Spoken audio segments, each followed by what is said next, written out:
Hey, everybody. Hello. Hello, hello. How are y'all doing?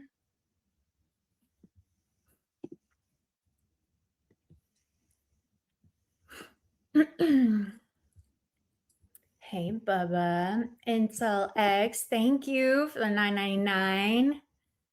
That is so kind of you. I appreciate that. Thank you so much.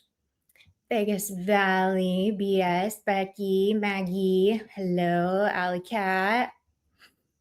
How's everyone doing? Okay, I messed up. I have this running on two different things. So, Thar, hey, naughty nurse. Tarek, thank you for the $10. Good afternoon, pretty lady. Hello. Hey, Michelle. Hey, everybody. Magic, rude. What happened now? I don't know the answer. I don't know the answer, and I don't even remember the question. Okay. Lulu, hello. Baphomet, hello.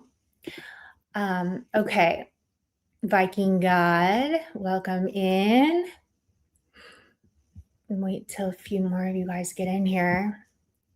Ernie, I emailed you the link to the StreamYard. Hey, Cap. Okay. So you'll always, I know. CIA hole. Stop. This might be this. I'm excited about this interview. Okay. I am. Hey, Sugar Pie Girl. Jackie, hello. I'm excited about this one. Hey, Spider Women. Cameo, your better picture.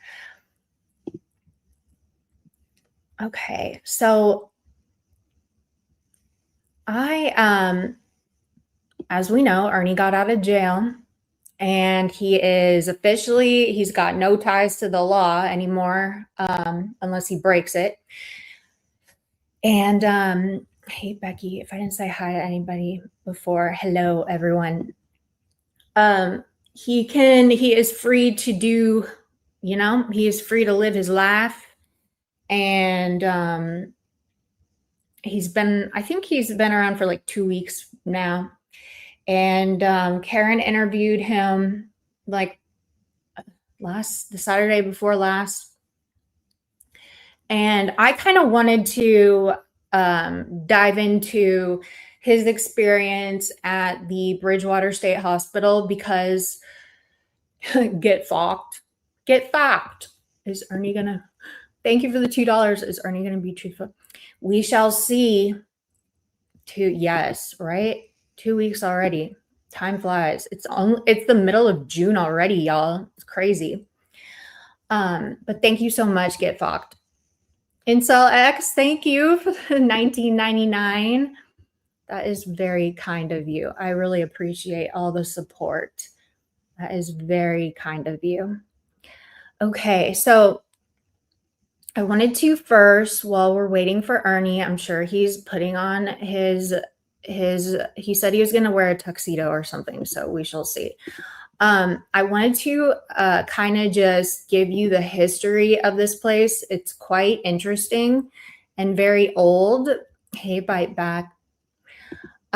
So the Bridgewater State Hospital, it's in Massachusetts.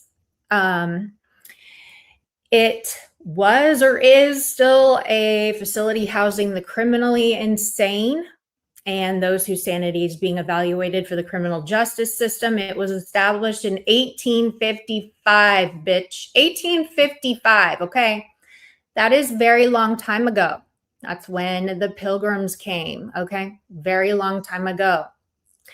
It was then used as a workhouse for inmates with short sentences. It was later rebuilt in 1880s and again in 1974. Let's see here.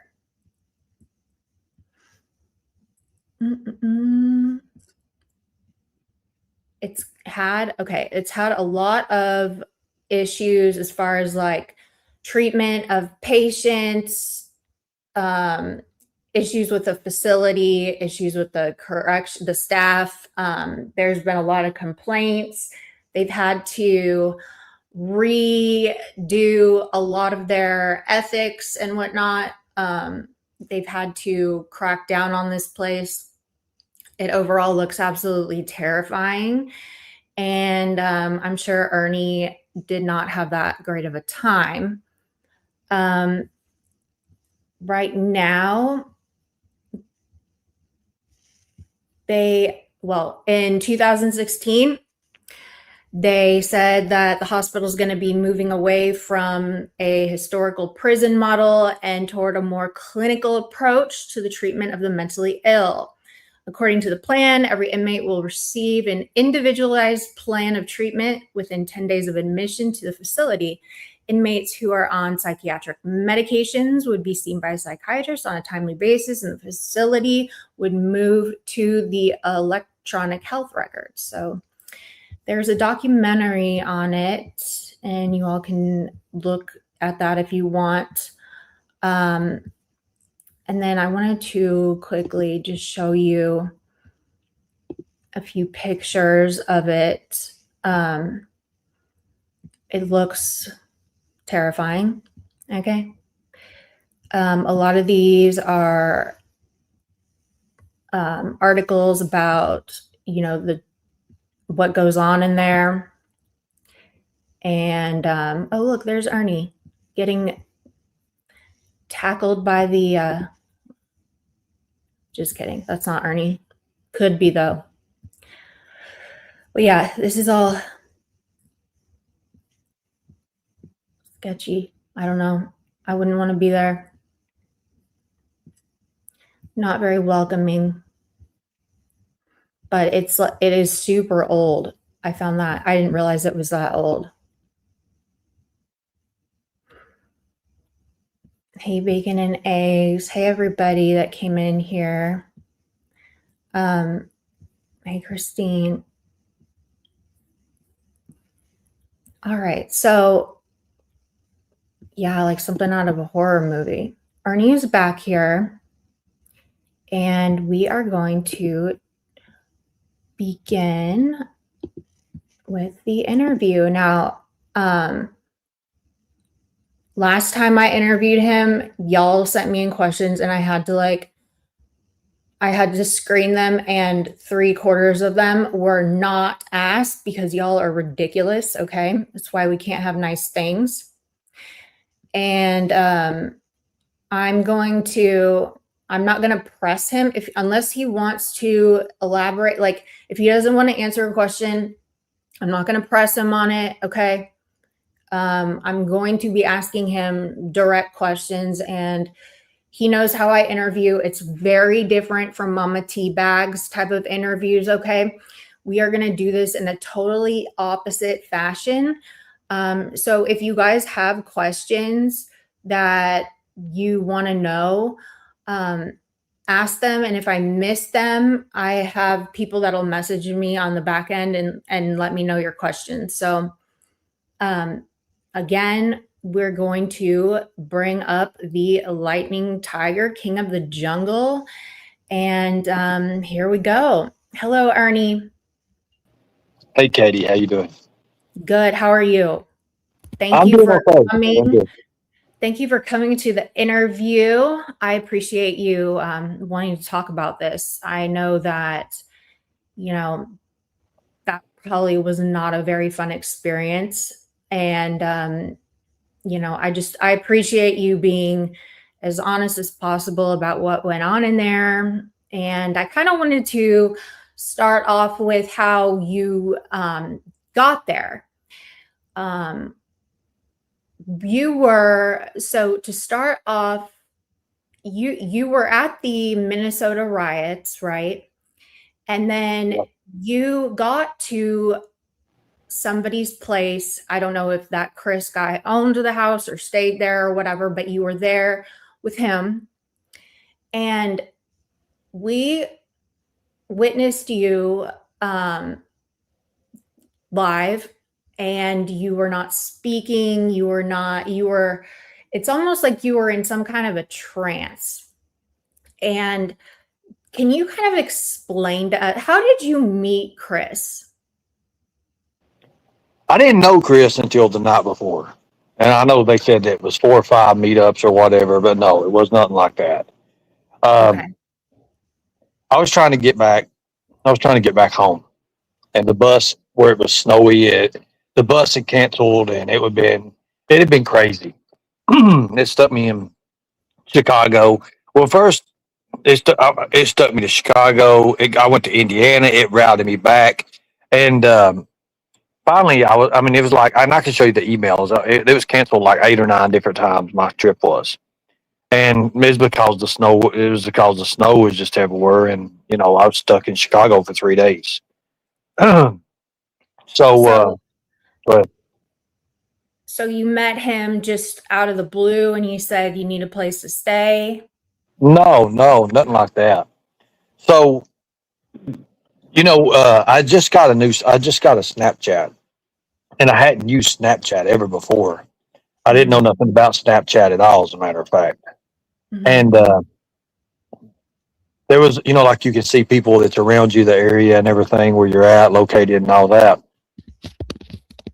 So I seen it was Meredith who I met first. I met Meredith first, and then later on I met Tanya, and then they sent me a message, and then it was like, we're going to a birthday party. We got this birthday party going on. It was Chris's birthday party. I didn't even know it was his birthday, but it was his birthday.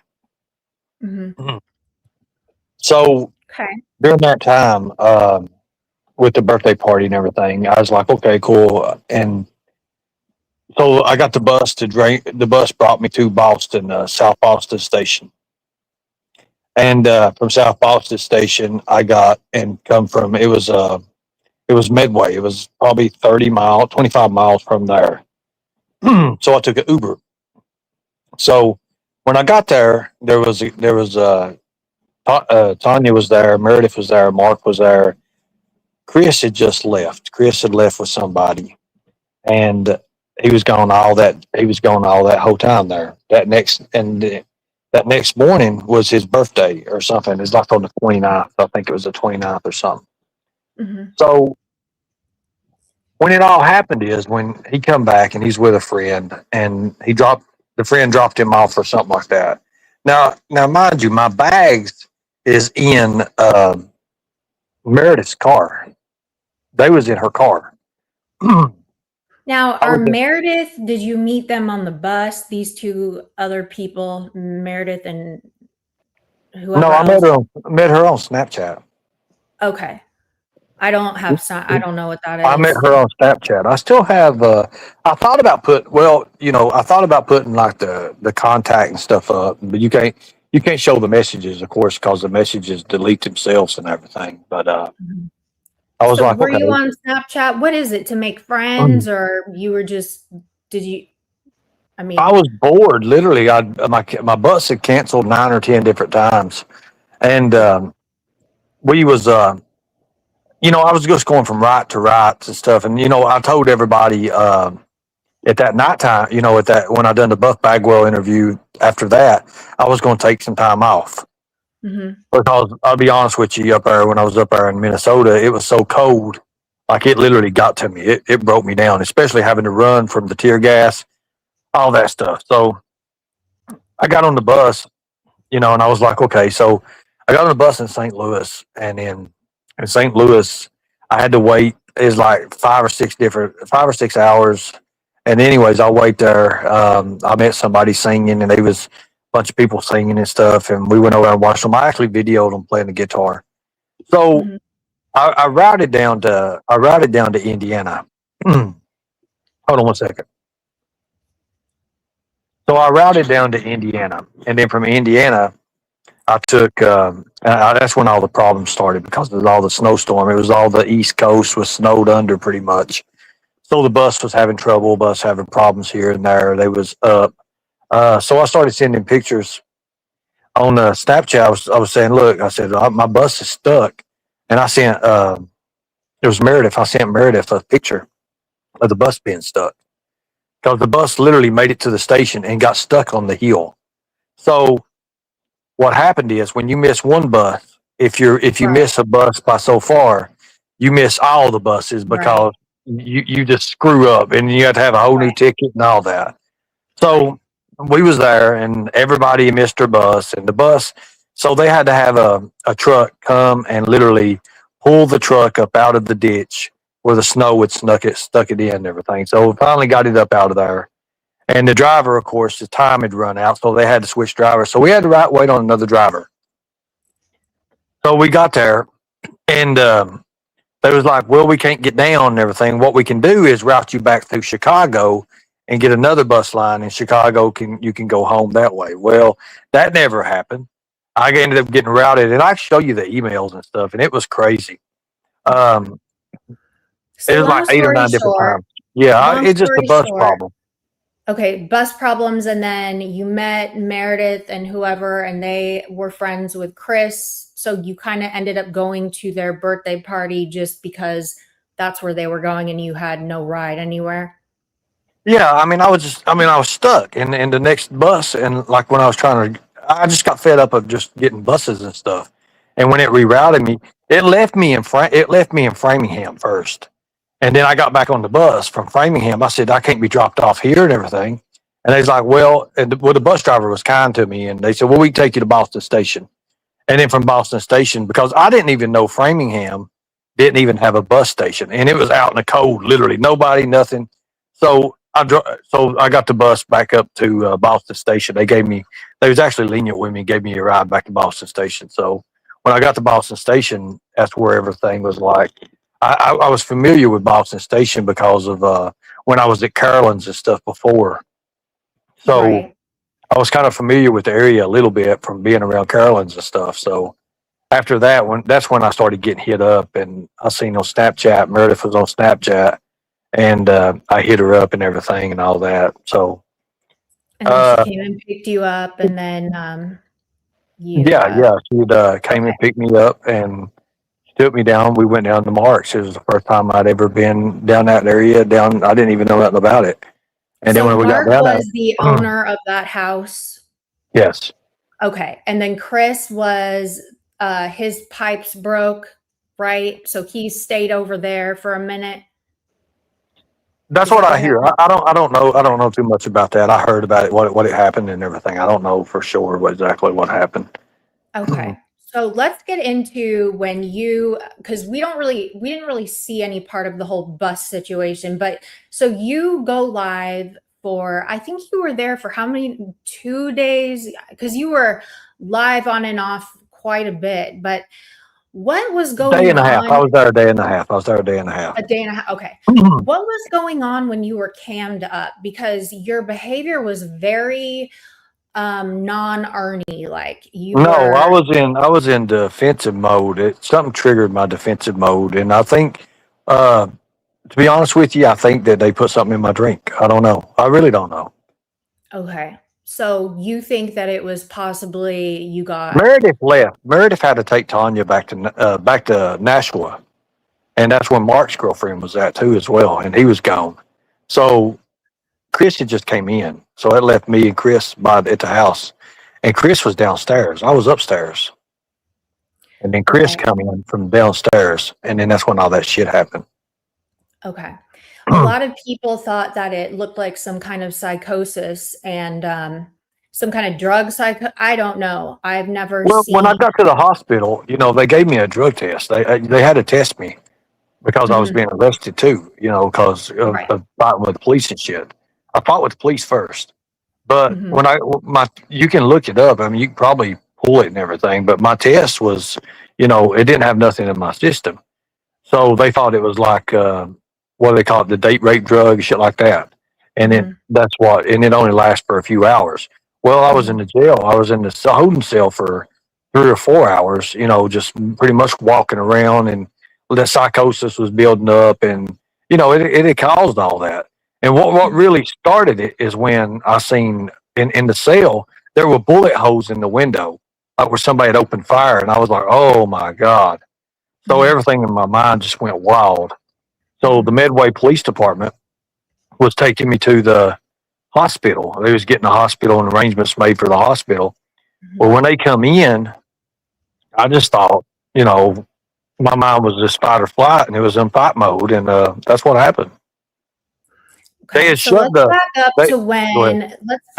when you were in that house and it was the morning time and you were trying to leave. You were I don't know if you went back and watched the videos and stuff, but you were it was so weird because you're very talkative all the time Mhm. and you were it was just I'd never seen anything like this from you, and it was interesting seeing it through your point of view. Right. And you would zoom in and out on certain things, and Chris They had a seemed. fireplace. They had a fireplace, and that Mhm, fireplace went way back in, and it had a mirror covering the fireplace.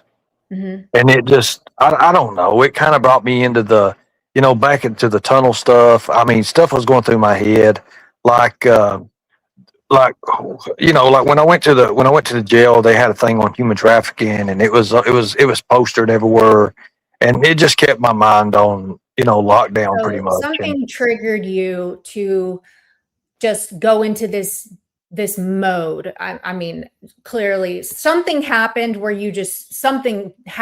where you mentally just checked out and you know because your behavior and it was like you were Christy almost came up from upstairs. Chris, okay, so they had some ice cream. They had it was like Rocky Road ice cream or whatever. I was eating a bowl of that. I had some of that in a bowl. I was eating it, and he come up. He come up from behind. He come up from out like the bottom of the stairs, like downstairs was a whole new different place. I don't know if you're familiar with that, but it was like a whole new yes. different area. Yes, there was it looked as though people were staying down there. And I'm not going to lie, there was a whole bussy down there. Okay. You zoomed in on that. And Chris tried to kick it out of the camera, but it was too late. Okay. It was a very dirty bussy. Well, I never was downstairs. Yes, I you went in, I were. went into the You room. I were. went into the room. Well, I don't remember. I mean, I don't know. I might have. I don't know. I know that I had a weight in my hand and stuff for protection. Then I had a knife in my hand. I Yeah. just You had the and then knife. I locked myself into the bathroom. And I locked myself in the You bathroom. did That was the that. first time. And that was Yes, the you first did time that. I'd even been into the bathroom. It took me a while to even find the bathroom. I walked through the house a couple of times. I went through, and what was weird, they had another room out there, and I don't know if you know this or not, but one of them rooms had like mannequins and stuff in it, and it was dark. I think I saw that. Yes. So But they you have were like they. mostly crouched But on the staircase. That I mean, I don't know if your videos are still up or if you took them down, but you were mostly crouched on the stairwell between, Mhm. going down into the basement area. Yeah, And then you went down there and you were like on the other side across from the stairwell, there was like a closet and you yeah. were Let me looking grab through. this real fast, Katie. I'll be right back. I'll be right back. Okay. So yeah, y'all remember he was looking through the closet and stuff, and Chris was down there. And Thank you. Appreciate it. It's all right. Thank you. Hold on a second, Katie. Sorry about that. that's okay.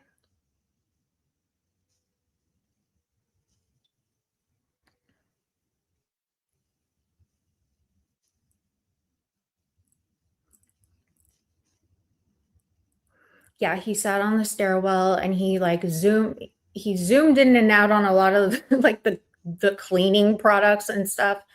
Um, but the downstairs was clearly it looked as if um people were staying down there and doing the dirty dance with the bussy or each other or whatever. But yes, Ernie, you were definitely down there and you were in that closet area on the opposite side of the stairwell and you were looking through things and it was Chris kind of was like sitting around just not knowing what really was going on with you. You seem to, there was a point where after you like left looking in the closet and stuff, you came back out and he was on his phone and you got irritated with him. Do you remember that? Chris. Mm-hmm. Yeah, I was. Well, before let's talk before I went into that state. So he come up from stairs. I didn't even know he was there. Meredith took Tanya home. Meredith had my stuff in. Mm-hmm. He didn't start acting anyway like that until after they left. That's what got me. Uh, I was in the kitchen, and the way their kitchen is, it's right beside a big, huge window. It's just a table. They ain't really a kitchen at all. Mm-hmm. And I'd got some ice cream because they told me I could have some ice cream before. Mm-hmm. There's actually ice cream for the party and everything, but Chris had never showed, and he never showed till that night or that early that morning. Sorry about that. And when I was eating the ice cream and everything, he'd come up behind me. At this time, Chris just had something like wrapped around him, and he had a big robe or something on. And he'd come up and he said, "Do you want any of this Kool-Aid?" And there was blue Kool-Aid in the refrigerator. I said, "Okay, that's cool, man." So I got a cup, and he got a cup, and he gave me some Kool-Aid. I didn't know anything about it. I was too busy getting that. You know how like when ice cream's like really really stuck to the box and everything, you got to like really dig into it. You got to like, so I had to set it in the microwave because it was so froze. I couldn't even get through it with just a spoon. So I Mm-hmm. put it in the microwave for like 10 or 15 seconds to let it warm up and let it, so I could get ice cream.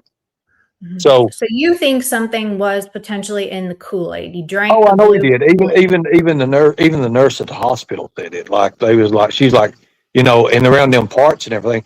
Well, I done some, after I've had time to be out and everything, and I've done some little bit of investigating around the area and who he is. I've looked him up. I looked at his record up and everything, all that.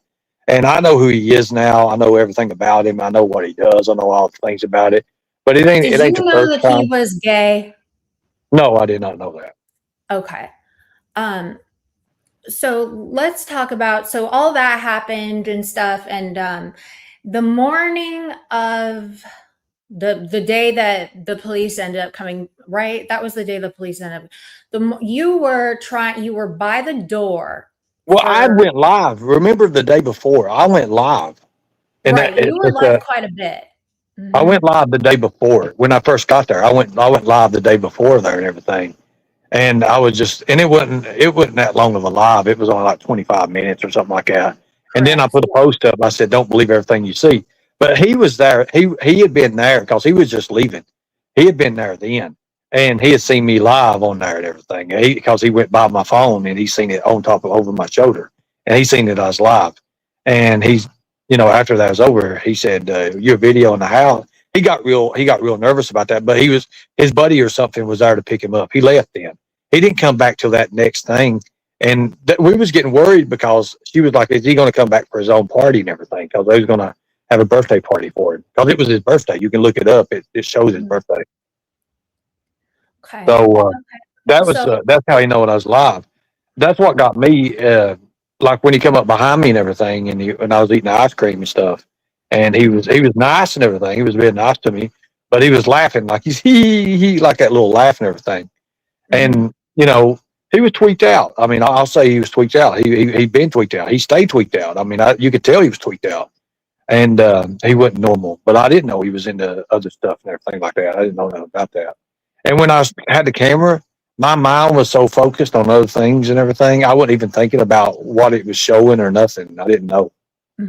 Yeah, it was, and people have said that you have been in that kind of state before, but me personally, I haven't. I've seen videos from long time ago, but I mean, this was just crazy. Like it was very, yeah, that was very different. It was kind of Hey, I've scary. never been in that kind of state before. I've been in states before, but not where I like literally barricade myself in a place, thinking like something bad's going to happen to me or something like, and like literally get a knife out to ready to, Mhm. hurt somebody else, where to protect myself. No, I've not. Right, right. Okay. Because I think the only other video, I think the one of the only, somebody showed me where you were like on the side of a hill or something, like outside, And my kind of van's out in the road and running I'm doing it. Yeah. around by the Tina road. was like, get away from the van. It's going to do something. There's something Yes, wrong with yeah. the van. So, Yeah, she had me paranoid as hell. I mean, it was, I don't know exactly what was going on. It was, and I'd actually showed the van number. That's what got me in all this trouble in the first place. Nicolina got my van number. Benny Keys, Rap got my van number, started calling everything and convinced the owner that I took his van out of the way. But the thing about it is the delivery was only 30 miles from where I was at. But that's over now, but that's what got me my charge in the first place. That's really what got me into that. But yeah, I mean, that did happen, and I was on okay. the side of the hill getting away from Right, the van right. because I'm Tina just was saying like, that's the only other time I think that I've really seen your behavior similar to what happened this year. Um, so then you, so after all that, you said that the stuff that's in your drink, it was a matter of hours where it wears off. Did you drink it more? Because you were definitely in that like state of mind for longer than just a few hours. And as far as what I saw, the again, I cup don't that know. the cup that was used is one of those little it's like a little measuring cup thing. Anyways, you poured it in. They wouldn't even know. The only thing they had was glass. And Mhm, he gave me a little cup. He said you can taste it first or something like that. Anyways, I killed it. I did. I killed it. mhm, It wasn't much at all. It was just it's a little cupful is all it was, just a drink really. And I did. I killed it. And then mhm, about 25 minutes later is when everything. And the way it hit me first, it was just like I was sitting by the door, literally sitting by the door, waiting for. I was waiting for Meredith to get back, and I was sitting by the door. If you notice, when I turn live, I'm sitting I keep pointing at the camera at the mhm, light at the door and everything because that's where I'm mhm. sitting at. Right. And and I turned it on, for documentation, but to protect me and anybody else because I was starting to feel weird and I Mhm, didn't know what was going on because I had to get my phone first, and my phone was dead. That's why I went mhm, to the bathroom to charge my phone to put the charger in it because I only had like 8% on the phone, and that was weird too. mhm. Um, So I you were plugged my phone waiting. up So earlier. Go that ahead. morning, you were waiting for a ride or something, and while you were waiting, I was you waiting were for like Meredith to come back. wielding a knife around. You were in the shadow, like the sun was to your back, and you were in front of a door. And I think that's Mhm. what door led down to the basement because Chris came up and down those stairs a couple of times, and he seemed very surprised and like his feelings were hurt that you were going to leave. And that was kind of like what for me made me be like, well, I thought that you, I don't know, but he seemed upset that you were leaving, like you hurt his feelings, and he made it appear as though like y'all were like hooking up or something, like he liked you, okay? And he was like he acted like just disappointed that you were no longer feeling it or whatever, and you were hardly talking to him, and when you did talk to him, you were kind of mean to him, Ernie. Because I didn't know what the hell was going on, Katie. I mean, it was like I had just went to a place like, I went to defense automatically, and I was like, wait a minute, no, wait, something's going on.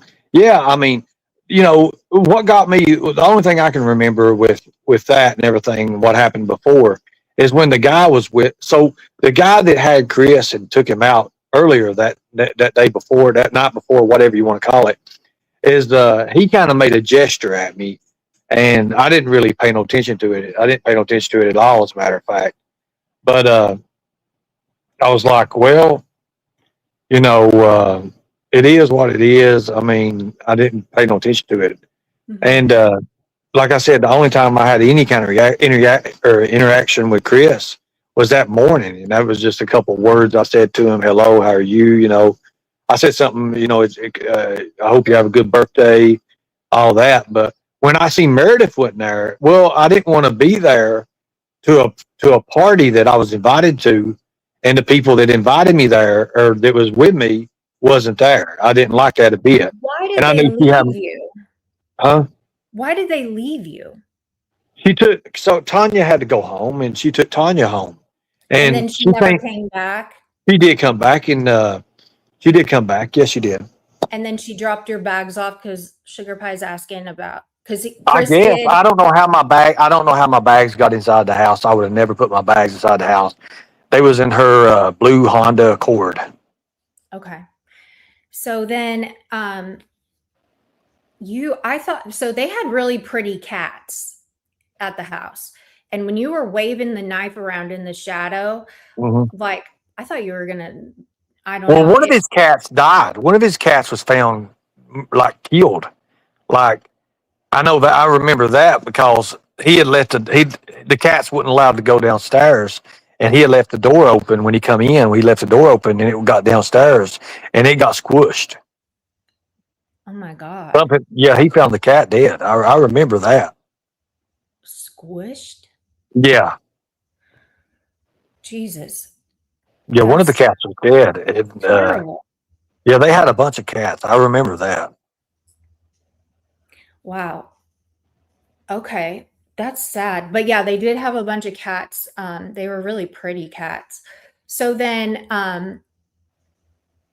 after that, tell us about the police coming.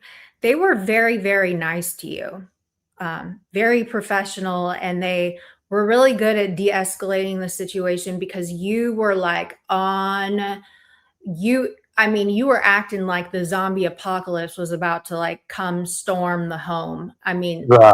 very Well, paranoid about what was in the fireplace. when the police first got there, one thing I found out later is when I got put in the police vehicle, is that the police was they knew Chris, they knew Mark, they knew all of them. So I mean, I found that out too because they was like, well, where's Mark? Where's Mark at? And I was like, man, I didn't know anything about it. But what really started it is when the police officer come up to me and he said, the lady on the phone said that you're wanted in Kentucky for firearm charges. Mm-hmm. And is that That true? was no, not at Okay. all. Because people Not were at all. saying there were firearm charges, and I had never heard about those before that incident. So I wasn't sure if you had like picked up other charges, whatever. But No, not at all. It was Lisa Kay and Nicolina that done that shit. imagine that. Yeah, and Lisa Kay was like, only reason I know the address because in the bathroom you showed a bottle or something like that. And I was like, well, when she called the police, I don't know if she put it out there or whatever. It's gone now, but I looked for it. She put it out there, and it was like everybody started calling. And then, of course, he's wanted in Kentucky. Well, they kept saying he's wanted in Kentucky. I was wanted in Kentucky, but Nicolina or somebody, I don't know how it was. She's always part of something. Somebody said firearm charges, and they couldn't look it up in Kentucky. They couldn't. It took a while to get back to Kentucky to go through, so they had to go through what they said, and of course they found out that the warrant was there. So they just kept the notion that, hey, it's a firearm charge. So when I got out, people don't see this. When I cut the video off, he says, turn the live off. I turned the live off and everything because I told him I'm videoing and everything. I was coming back to my senses then a little bit. And I turned my live off. When we get out, well, we don't get out of the house till like 3 or 4 minutes. They're sitting there trying to verify stuff and they can't verify it. And they said, well, just bring him back to the station, hold him, all that. Well, when I get outside, because it's a firearm thing, there's 2 or 3 more cops out there, 2 or 3 vehicles. And, they get me in the vehicle. I'm fine then. I'm fine until they get me and they're wanting me to do fingerprints and they want me to do a photo or whatever, stand in front of here. And the way it says in my mind, I'm looking over at this door and there's bullet holes literally in the glass, like all the way lined down it, like somebody just opened fire. And it ain't just one bullet hole. It's like a whole big bunch of them hitting this bulletproof glass. It's like like literally somebody emptied a clip or something. Mm-hmm. So And let's go back before we get to that part of it. So you're at the house, they come, they see you have a warrant, and they take you. yeah, And so then, and did you go with no problem? I can't remember when you started fighting, but did you willingly just go? yeah, I went without a problem there. That wasn't Okay. where the problem started. Okay. So then you go, and people keep, and again, this is, but Chris thanked you for a hand job. Um, why did he do that? I have no idea, Katie. Okay.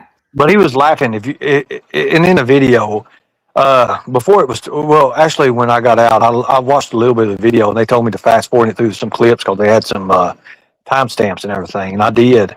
And if you listen to him when he says it, he's laughing in it, and I was like, well, I wasn't really in my right mind. I don't know about Mhm. what he's talking about because I didn't. I never had no interaction with Chris. He stayed in the bottom.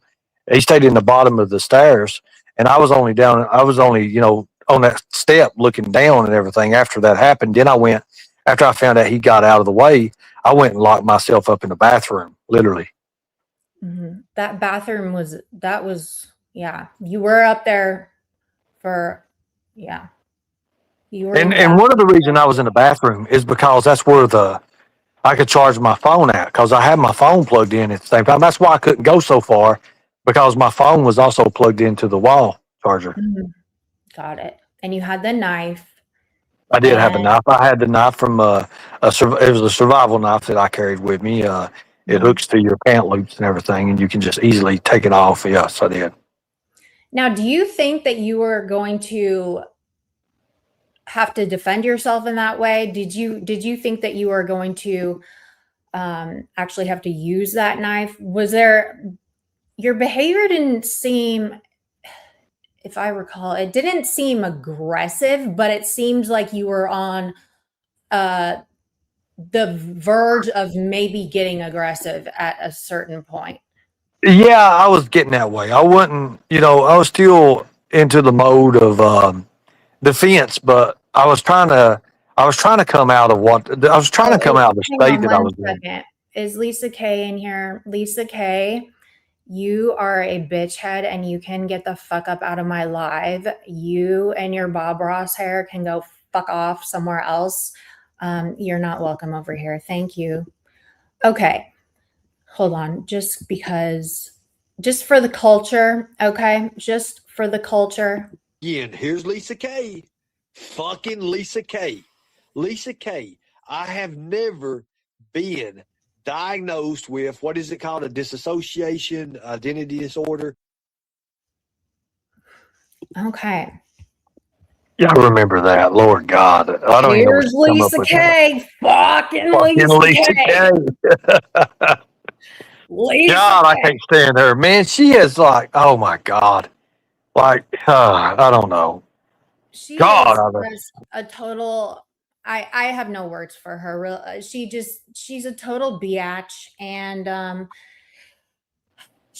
she just, the whole no drama thing. She's another one that just needs to get honest with herself and surrender to the truth.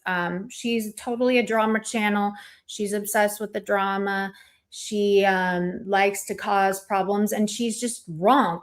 She is very loud and wrong about a lot of shit, and she she keeps on crossing people. Really, she keeps on not it's boot out. Well, the Ernie Shell expert, the Shell family expert, Oh yeah.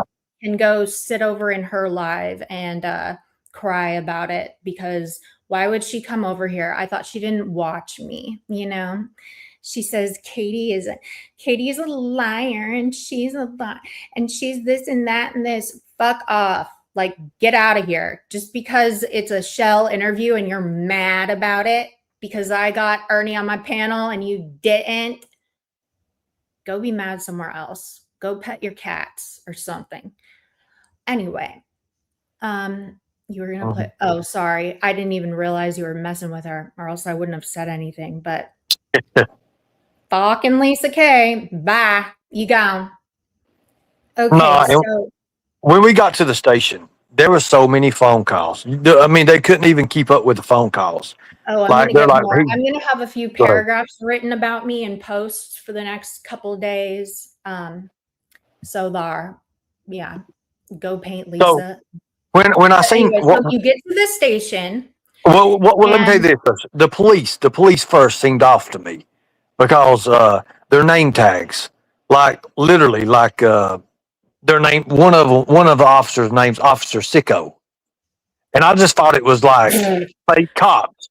The other officer's Officer Negro, and I was like, okay, uh. So I'm looking, and then I see all these cops with these their nameplates, and I'm like, this is bullshit, not real cops. And then, okay. of course, when I get to the old facility, like Mhm. I take, and I'm like, I don't know what's getting ready to happen. So they've got a blanket in the corner. There's a blanket in the corner, and they're like, if you're cold, because it was ice fucking cold in there. So I took and literally wrapped myself up in a blanket, wrapped myself up in a Yes. blanket, and I had they gave me a water. They gave me a water. Well, I drunk all that water. I'd already drank all the water, and I was trying to get more water out. I didn't know that up north it's different from the jails down south. When you try to flush the toilet up north, you only get two button pushes. You only get two button pushes, and then it cuts off for 35 or 40 minutes. I bet people didn't know that. It does a ring. It does a green ring. When it does a green ring, it does a red ring. And after the red ring, you can't push it. It won't even work. So I thought they turned the water off on me and everything. They Mhm. said that I was sticking blankets down the toilet. No, that never happened. I did put them in the sink so I could stand up. I crawled up on top of the sink so I could look at the camera. Yes, I did do that.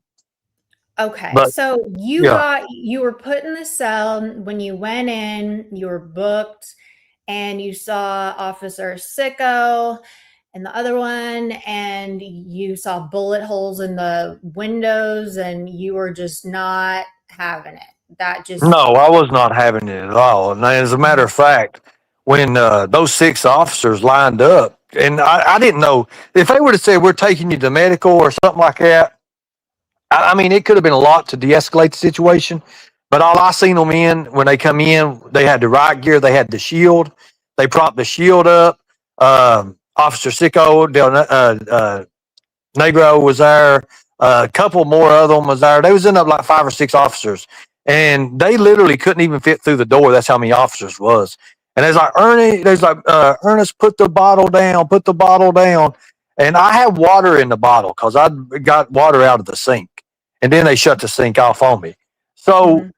after they come in, I threw the water bottle over top of the shield, and they bomb rushed me. Well, when they bomb rushed me, I was in a stain. I was over there. I just threw a kick. I threw one kick and hit that shield. And where they had so much pressure on that shield, one went one way, one went the other way, one fell on the floor. Then they jumped on me and tackled me. They was trying to put handcuffs on me. They couldn't get to handcuffs on me. Yeah. One of them messed my arm, my tendons in my arm up because holding it so tight. And then we fought. We fought. And then they pepper sprayed me again, and then they hit me with a taser, and then they tried to spray me again, and I just held my breath. And when they did it, I went real hard, like, and it went right back on every one of them. And they was everybody was falling over everything. So when they brought out in court, the bathroom, like I used the bathroom on myself, all that, and it was all over there. That was a lie, and that was something that the prosecution had done that they had brought up, and they had because to get felonies on me, because that's the felony part of it. The assault on the police officers wasn't felonies; it was misdemeanors. It was 6 misdemeanors or something. But the Mhm. 2 felonies was the stuff in the supposed to happen in the cell, which they dropped right off the bat because it never happened. When they say, if you listen to the court, you can listen to them. They're like, we have it on video, and then my lawyer Brennick, William Brennick was great. He was amazing. When he said prove it, they couldn't prove it, so that was automatically dropped. And then if you notice when the judge is going down the cases, to the cases of all the charges and stuff, because they're different charges. He's like, well, one of them's X'd out here. What is this? Oh, it don't matter. We're going to drop it.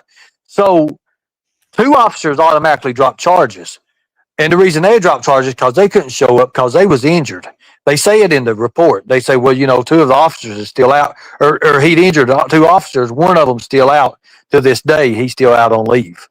So, and that's all in the court. That's all in court, said in court. And at the end, everything was dropped except for the assault on the police. And then I had to pretty much say, I'm sorry for hurting the police. And I did admit that I did assault the officers because I did. I mean, whether it's whether it was a mental thing or whatever, I did do that. I did do that. Mm-hmm. So I want to read, because this was I read the police report on a video I made, and it was, the police, the experiences of these officers.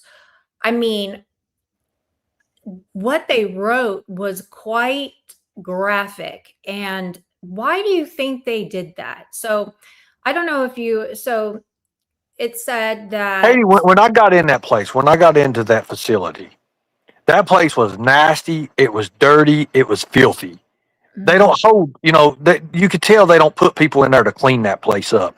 It was already nasty. I don't know what was on the floor, what wasn't on the floor. I know that it was a nasty place, very, very nasty. It's only one cell thing. They only have one cell, it's a holding cell, and that was it. It was a very nasty, nasty ordeal. It hadn't been cleaned or nothing, and they put me in there. I don't know why they put all that in there. I still don't know. Even my lawyer, when I was down in the cell in the courthouse, and he was talking to me, he was like, "Why would they write all this here for?" He's like, "Well, he said, I requested the video. They don't want to turn me the video over." I said, and he said, "You know what?" He said, "That looks good for you because that, and being the legal procedure, they have to turn it over to my lawyer if they're going to charge me with it." And that's why they had to drop it because they wouldn't nothing like that went on. And I couldn't believe they just tried to make it up. Yeah. They said, officers were concerned with the feces and urine on the floor, which had begun running out of the cell on the floor to the hallway drain. Shell had taken one cell blanket and wrapped it around his body, stuffing it under his shirt and shorts as if purposely shielding his body. Shell had the second cell blanket draped over his shoulders, covering a majority of his back and upper torso. Based on my training and experience, I felt as though Shell had done this with both blankets in order to insulate and shield himself from our attempted efforts to take him into custody and to negate the effectiveness of a taser if officers had attempted to incapacitate him. He's correct. He's correct. A taser goes in 3 inches, and I knew by wrapping. And there's only one blanket. There was no 2. There was only one. I wrapped that blanket around me, and I told you that in the beginning of the interview. I told you I already done that. I knew what they were going to do. I knew, if I had to fight these guys, they were going to deploy a taser. And I've been hit with tasers before, but it takes a little bit. It takes after about the 3rd or 4th time of getting shot to get used to it again. And then, and they did. They hit me multiple times. I think 3 of them hit me with a taser at the same damn time, and it hurt like hell still. Yeah.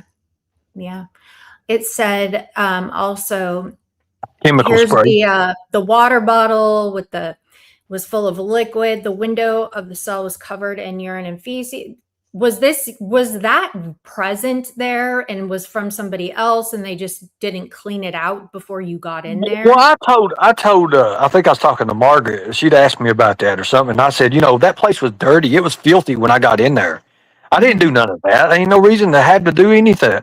Listen, here's the thing. If I would have wrapped myself in the blankets and everything, and then I would have done that like that, wouldn't it have been all over the blankets and stuff and not on the walls and stuff? How would it have got out? Think about that. Ernie, that shit went flying everywhere. Shit hit the blanket fan, okay, in that cell. Okay? No, but seriously, there was nothing like that. And dookie everywhere, even on the camera. So, I mean, I've never had an experience. How did it get on? Listen, this right here tells you they're lying. How did it get on the camera when it's behind a special? It's behind a plastic it got wall. on the the little, I know what you're talking about, that little plastic thing that covers the camera so you guys can't mess with it. You, I don't know, you put a little dookie on it, allegedly. So I was 15 feet up in the air throwing dookie, literally. Ernie, listen, you took down 5 officers, okay? Anything's possible in a cell with Ernie Shell, okay? In the cell with Ernie Shell, shit goes down and up and around and sticks to shit, okay? Yes. So, I mean, and I don't know what you had eaten for dinner or what the night before. I don't know, but they're saying that you had a lot of things being, going through, like you were passing a lot of stuff so badly to where it was going down the drain outside of the cell. I mean, that right there could have told you that crazy, didn't happen. okay? I don't know if that shit that was slipped to you in the blue Kool-Aid was also like had a laxative in it or something, but I mean, for fuck's sake, Ernie, that's unbelievable. That is quite a lot of excrement. Okay. Yeah, I agree. And I then agree. it says you had a water bottle they could see was full of liquid. The window sill was covered in urine and feces. We could not clearly identify the contents of the bottle. Officers attempted to negotiate and direct Shell to place the bottle on the floor and be compliant for about 20 minutes. Shell was not cooperative. Shell appeared as though he was looking right through us and often staring away from us as we spoke. Shell would state, "I'm putting it down now," begin motioning to place the water bottle down, and when officers moved slightly, he would return back to standing directly at the door. I can believe that part, okay? So yeah, that's true. That part there is true. I did look through, all of that. The 1,000-yard stare. I knew. I honestly thought that I was dying, and I was going to give out my best fight ever. And there were 6 of them, and I'd already built myself up mentally for that. I knew, I'd had past training in martial art. I knew that I could, I was going to give my best. Literally, I was going to give my best no matter what. And the water bottle was going to be used as a distraction. Everything was going to be used, in a tactical way, a distraction. That's why I had to, I was ready for the stunt. I was ready for the tasers. I wasn't ready for the chemical spray, but I was ready for the tasers. They really, man. Then it says, after a prolonged period of time, it was clear our efforts to de-escalate and negotiate Shell into compliancy were not affected. I decided that officers would go into the cell and place Shell into handcuffs and onto the stretcher. A plan was developed to best enter the cell with officers present to do so safely and swiftly. Now, this part is very, hold on, where did it go? Swiftly. They began attempting to speak with Shell through the cell door. They were concerned with the feces and urine on the floor, which had begun running out of the cell to the floor to the hallway drain. Shell had taken one blanket and wrapped it around his body. After a prolonged period, it was clear our efforts to de-escalate. Sorry, y'all. Hang on. Okay. I was reading the same page. My bad. Let me get to the. Okay. An officer held a clear plastic riot shield. Others Katie, let me say something. Mm-hmm. In their police reports, here's something else too. They messed up. They said they have hallway drains, right? It plainly says in that. There's no hallway drains present. My lawyer knocked that out too. Only drains are in the cell. Why would you put drains in a hallway going to a cell? For people that do that kind of shit that you allegedly do. There's no way humanly possible that much could ever do that and spread out like that. You couldn't do that. That's impossible. I mean, I have never experienced, I don't know, but I mean, if you were doing Katie, the cell, listen to me. The cell is made to where it goes down. It's not a how you say it. It's not elevated. The cell is not like it's not balanced out. Okay, it goes down to a drain. So anything pours out in the cell, Anybody been to jail, you know, if you're in like Right. the It's cell part there, slanted. It's like a it's shower in a slanted. It way. goes down. It Yeah. can't shit can't go up, Katie. Just say that. It can't go up and out to the door. There's no way possible. That's cause if it floods anything in there, it can't get out into the hallways because people like to flood toilets and stuff. And it Mhm. can't get out into the hallways because it has to slant down. The vent's in the middle. Okay. That's why my lawyer had this. That's why they had to drop all this stuff. Okay. Okay. So then, okay. So then you did not comply. You, No, what are I was the, going to fight the police. That was true. That's true right off okay. the bat. You intentionally threw the bottle containing the liquid towards the officer at close range bank based on the extensive presence of urine and feces throughout the cell, including on the floor walls and on Shell's body. Officers reasonably believe the liquid to contain bodily fluids. The So let me ask you a liquid, question. It says Shell's body. I was wrapped up in a blanket. There was nothing on me. Nothing there oh, anyway. Ernie, Dookie can get anywhere. Okay. Yes, We ma'am. don't know for sure, but it was, I mean, technically, if it was on the blanket, it was all, I mean, come on now. You probably got a It little dookie wasn't on on you. the. I wouldn't wrap myself in a dookie blanket, Katie. Come on. Well, I mean, after the fact, I don't know. Okay, Anyway, the keep liquid going. made contact with officers and equipment, contaminating them with suspected bodily fluids. As a result of the exposure, officers feared potential transmission of communicable disease. Officers were later advised that Shell, blah, blah, blah, may be positive due to the exposure risk. Officers were required to. Our efforts were immediately counterproductive due to the amount of urine. Dude, they're acting like you were an elephant in there or something. That's Like, exactly. And my lawyer was like, well, how much can one person put out like that? Like, this is lies. Because when we ask, okay, so here's the thing: the camera footage exists. They have the camera footage. They were willing to use that against me until my lawyer said, prove it. And then they was like, well, cause he's like, you have to submit the camera footage over to us. They was like, hell no, they wouldn't want to do that. So that's why they had to drop the felonies. mhm. This part is I mean, I broke the right shield, Katie. So I mean, it talks about that too. you Damaged broke property. the That's what it riot was. shield. Yeah. Damn. You're a riot all in your own Keep reading self, it. Keep reading Ernie. it. Keep reading it. They read it in court. Keep reading it.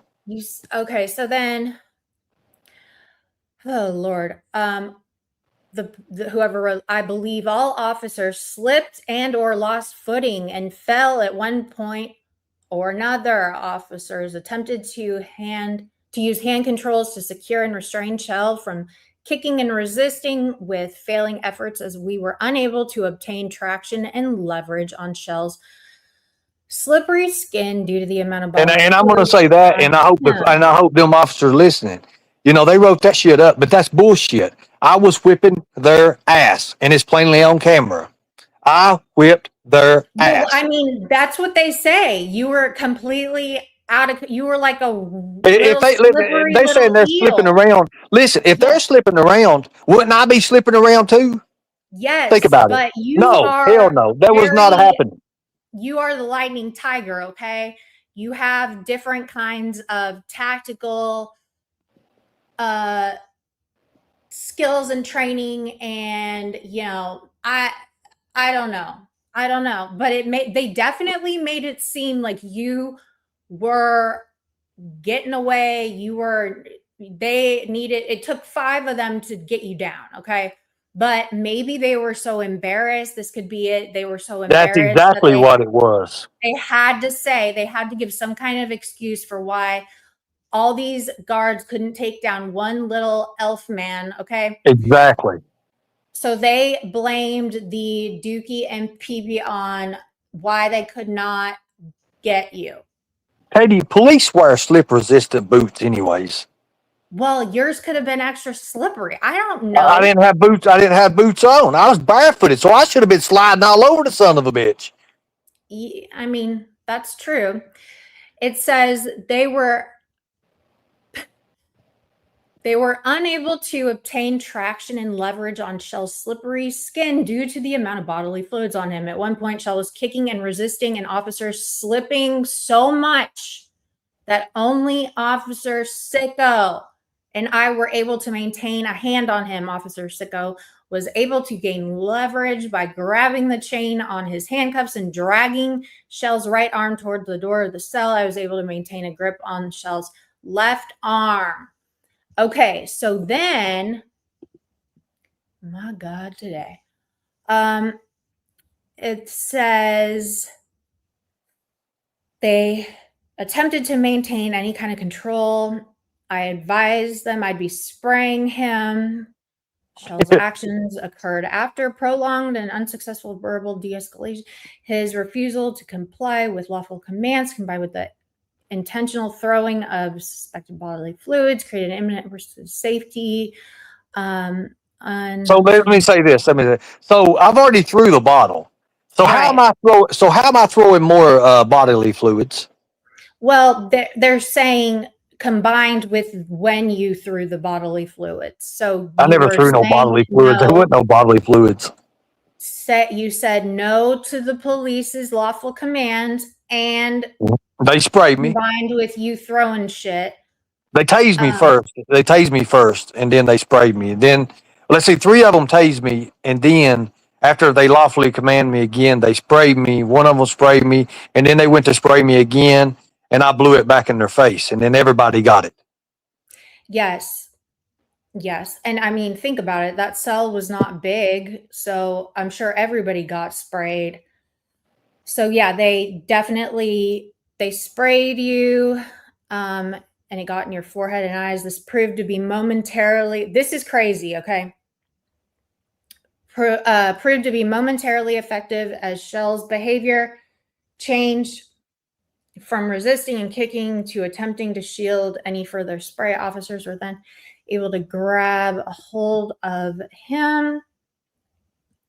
And then you were, by your limbs, physically lifted and placed into the awaiting ambulance stretcher. So they had enough of your shit, literally. They kept the taser on me. You know, like if you shoot somebody with a taser.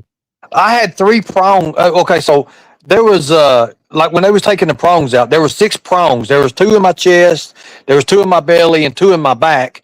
And then when they was lifting me up, they had to keep they kept the taser on my back.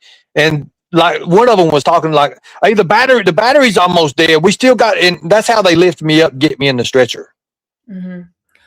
Okay, so then they put you in, and then you go in the ambulance, and then you were strapped down. They brought ropes. They had to use ropes and restraints. You were handcuffed in front of your body, and you were also handcuffed to the stretcher. You continued your attempts to resist and slip out of the stretcher and restraints. I got out of it. Yeah. We placed a surgical mask on Shell's face in an effort to stop him from attempting to spit at officers. Gross. I located a spit mask in the booking closet and handed it to officers to place over Shell's head. This took multiple attempts to secure, as Shell was attempting to remove the spit mask by rubbing his face. Why were you so, just irritating and annoying and non-compliant? Like, what the hell? Did you think in that moment that you were going to get out of there and be able to run out? No, I thought they was going to kill me. And like I said, I thought they was going to kill me. I'd already made my mind up. I was taking them out with me. I mean, I'd already made my mind up. Okay, so you were really thinking that these people were going to kill you. I was. And especially when the way they was doing. And I mean, like if you had seen the fight, I mean, it was crazy. It was so crazy. Like they kept on tasing me and they wouldn't let me, like when I was going to quit fighting, they'd hit me with a taser again. And then, I already had one of them in a headlock and I wasn't going to let him go. And I was trying to get around to his back to get over top on the other one to try to dive out the door. And, it was crazy. It was a crazy thing. And they had a hold of my arm. And the one that had a hold of my left arm tore tendons in my arm. That's why my arm's hurt right now for her. Mm-hmm. Okay. So then you were eventually secured. They felt safe enough to transport you. Officer Sicko rode in the back of the ambulance with you, and then there were others that followed in the police car. I later heard from them that it took them, along with an additional 6 or more security and hospital personnel, to remove you from the stretcher and place into a hospital bed. Doctors It from the did. They emergency had them department. 5 officers. They had them 5 officers and their whole security team. They had a hold of me, and I was throwing the security out on the floor, and the officers had me, and they had the cuffs. They was four people holding one arm, and they was trying to get cuffs on. And the security guard was laughing at me. I remember him laughing at me, and I kicked him plumb across the damn highway or across the floor and everything. The nurse was running. The nurses had run out of the way. They was calling code green, code green, code green. All the officers, security personnel, and there was this big chubby guy that was laying on top of me. Literally, was laying on top of me, and and I couldn't breathe. And that's the only way they got me, is because I could not breathe. They he was probably 250, 260, and I'm talking about he was laying right on directly top of my chest, and every one of them was holding up to me and everything. That's the only way they got me. That's it. They had to literally have a morbidly obese person squish you to make you Yeah. stop. Yes. Okay, that makes sense. Okay, I couldn't all get a right. hold of him. I couldn't reach around him to get him off of me. Like I couldn't reach him. You know Every what? time I grab him, he was jelly. Mhm. I couldn't Yep. get a hold of nothing. He was just Couldn't get jelly, a like grip. literally. Did you get I dookie couldn't get all a over grip. him? I couldn't get a grip. I mean, I would like I could grab, like I was trying to grab him to pinch him. You know what I'm talking about? Like to grab a hold Yeah. of him and get a good grip on him to make him move and everything. And I couldn't do it. He was just a whole jelly donut, okay? Yeah. So so then it says that you needed to be chemically sedated in order to be calm enough to conduct a medical evaluation. Yeah. What did they sedate you with? So what they did is, like the nurse had brought in Geodol, so I was fighting with everybody, and all they had to do is just hold me down. So they was giving up, and they trying to get it in my arm first. They couldn't get it in my arm, and then they tried to get it in my leg. So they literally punctured through the clothes to get the shot in, like literally, and just gave me a shot. The nurse was hoping it got right and everything. Then they just all let me loose, and I was already handcuffed to the bed anyways. The rail had been scratched all to hell, all the way up down the rail and everything. The rail was bent inwards. I'd bent the hospital rail bed for the heck where the cuss was at, hold my arm, and they just let me lay there until it kicked in and everything. And when it kicked in, you know, I don't remember nothing else. I woke up and a nice nap. I took a nice nap, and when I woke up, Officer Sicko had chemicals. He was sick as hell. He was like, oh God, holding his head, holding his side. But they couldn't go home. They had to stay there with me. And when I got up, they got me back out. And I said, no, ain't no problem, guys. No problem. It's over. And then they took me to Bridgewater. Okay. Yeah. So it took them. So it says, they got more dookie and pee on them, allegedly, throughout the day. Hold on. Isolated. Okay, so then it says, due to precaution, the above officers all decontaminated by showering, isolated their soiled clothes. Response to the hospital for exposure protocol, and then let's see. That was okay. So then that was it, I think, for the. Now you went to. So you were already at Bridgewater at this point. No, I went to Bridgewater after that.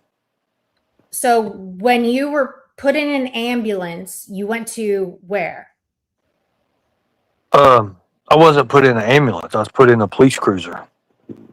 No, like, okay, so you went to the jail and had ambulance. Yeah, the ambulance. When they finally got me in the ambulance, I went to the hospital. Okay, just normal hospital? Yeah, so normal hospital. And then after that, you went to Bridgewater. After that, after I woke up from the Geodol thing, it was that night. It was late that night. They Officer Sicko transported me to, and him and two more officers. They had to have two or three behind them to transport me, and they transported me to Bridgewater. And I stayed all night to Bridgewater. The next day, slept through, and then I had to go to court and then I had to go to court, and then they come and got me to go to court. And when I went to court, they they said we're going to have a special person come here and see what we're going to do. And they came in and they read all the reports and all that, and they said, well, we're going to take him back to Bridgewater. We're going to give him an evaluation with 21 days in Bridgewater. Mm-hmm. Okay. So then let's get to Bridgewater. You show up at Bridgewater, and what happens? Were you scared?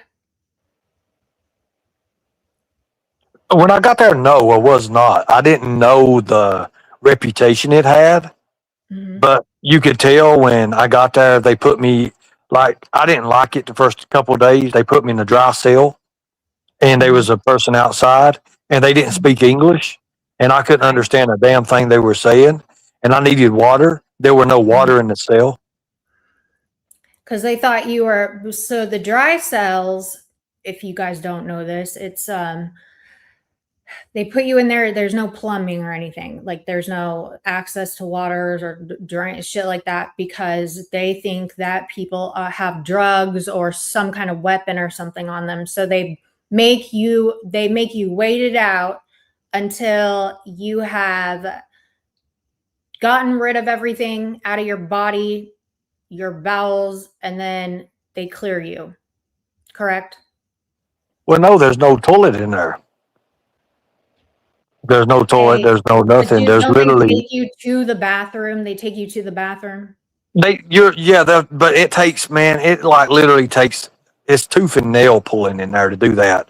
Because what they're in there for is to see how you act and how you get a lot. If you're going to be able to go to public, and then that's classification too.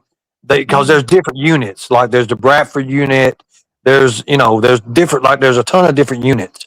And depending on how bad you are, is what unit you go to, what building you go to. They got a ton of buildings in that area. Mm-hmm. Okay. So after that part,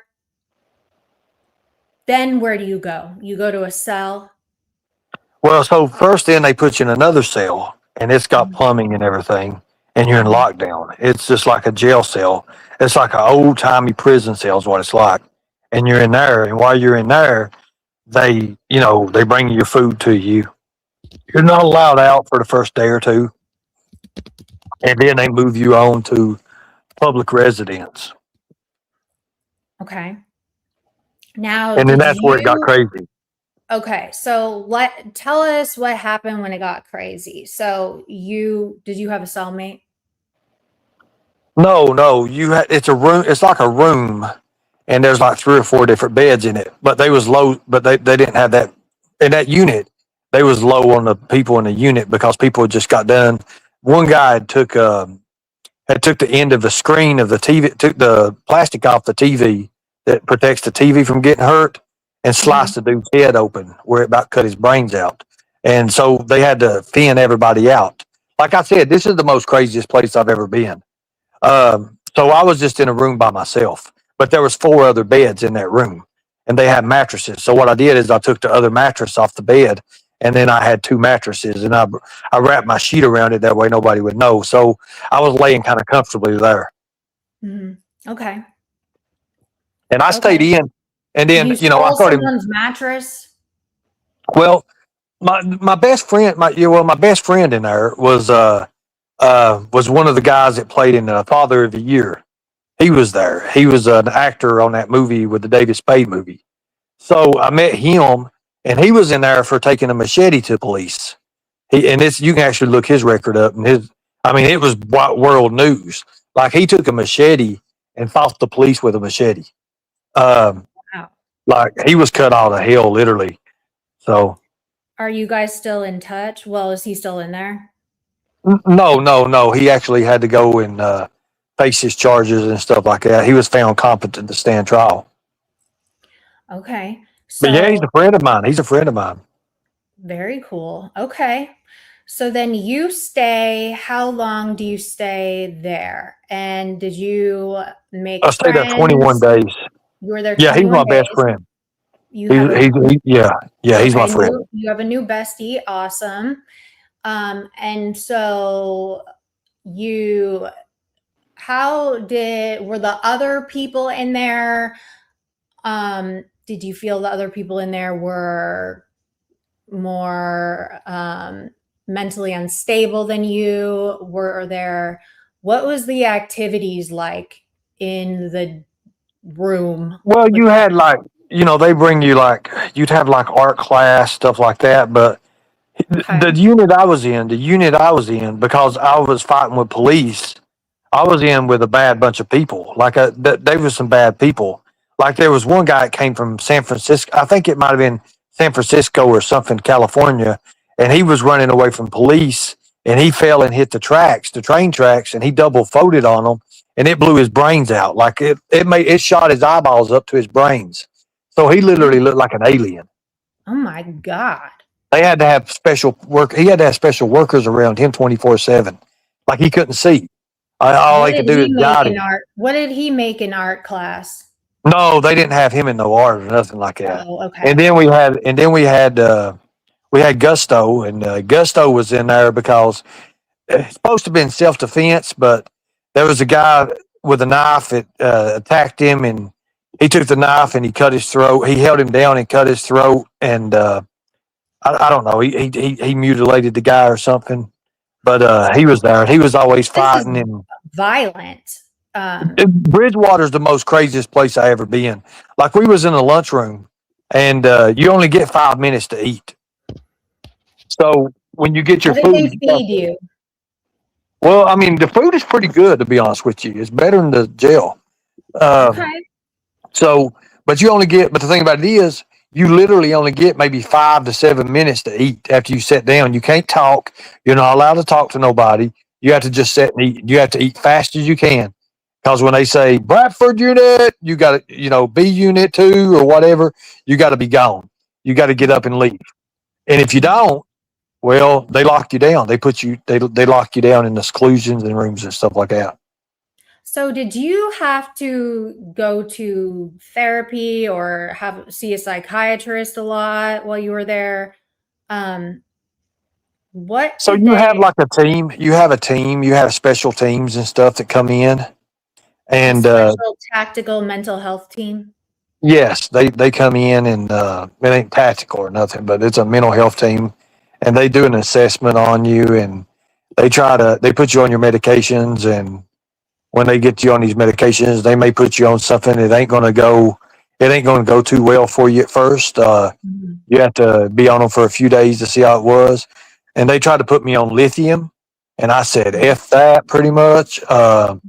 So they actually make you take it for a little bit, and then they finally just said no, no, no, no.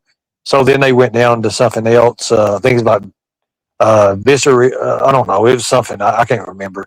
And then they lowered it. They kept lowering it to getting different medications, and finally um, stayed with the medication that I went to jail with and everything. So, Okay, but so that makes sense. They kind of are like trying to balance you out and make cocktails with meds, I guess, and see what works and doesn't. So it's like a trial period until you get stable. So after the 21 days, you take a airplane and you go down back to Madison, right?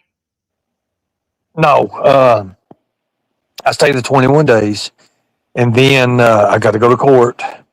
So during the time I'm going to court, they take me to Norfolk, and then I'm in there. At the whole time I'm in jail in their facility, and I'm going through court and everything. And then the next thing you know, they come up with a sweet deal for me. Well, they had me for 12 years. Mhm. So the lawyer was like, "Well, man, to be honest with you, we really just want to get you in and get out of here. Let Kentucky deal with you, be done with it."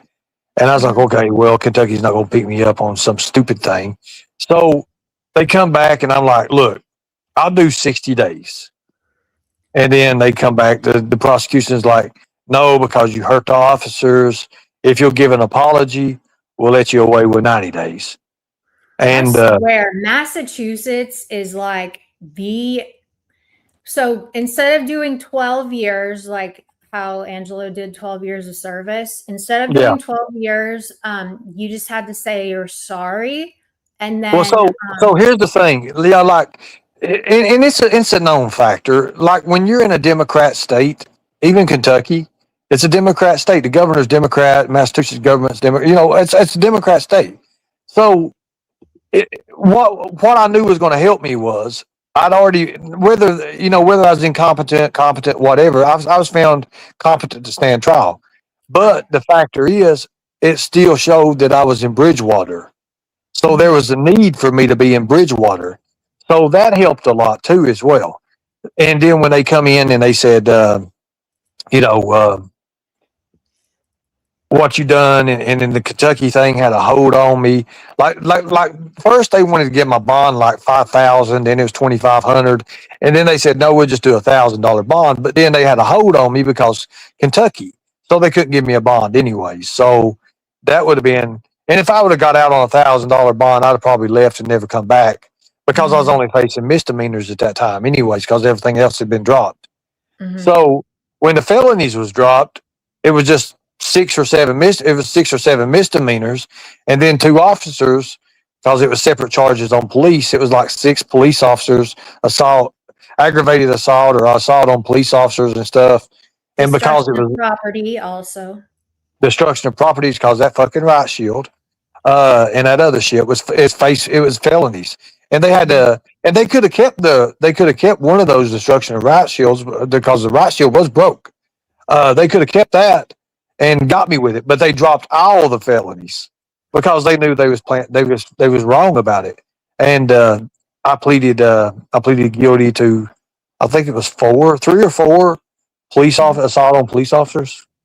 But it's still for 90 days.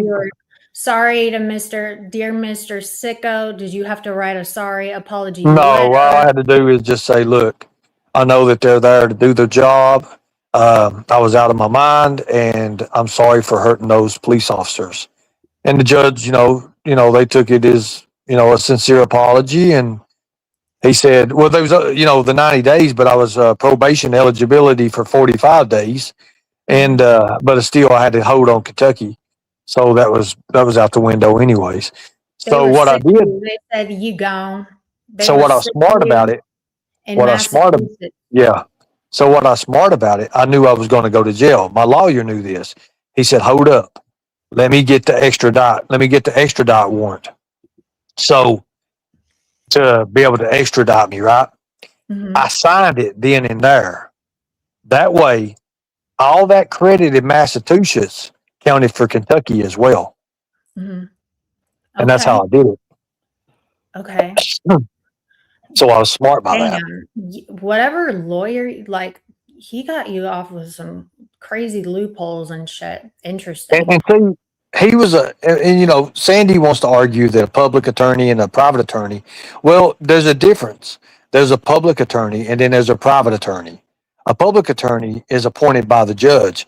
I was appointed a public attorney, but because of what happened is they had a guy that had his cases was all filled up and he couldn't take me. And William Brennick just happened to be there and he said, I'll take on his case. And that's what happened. That was the first day. That was like the first thing in court. So he took my case. Interesting. So you got a free private attorney. Yes. That is the luckiest shit I've heard in a long time. You just you are that cat with 50 billion lives, okay? So you got a private attorney for free and he managed to get you the easiest cupcake deal ever. And then he was there and he knew the state was going to pay him anyways. He still gets paid by the state and it's like $100 or $150 an hour. Right. So, but that's not, but still you got a private attorney that people will hire instead of being appointed one. So you definitely, that's a good deal. Good deal. And Did you write him a thank you letter? Well, no, we kept in contact all the way through jail. On Fridays, he would call me and talk about his fishing trips, and we'd spend.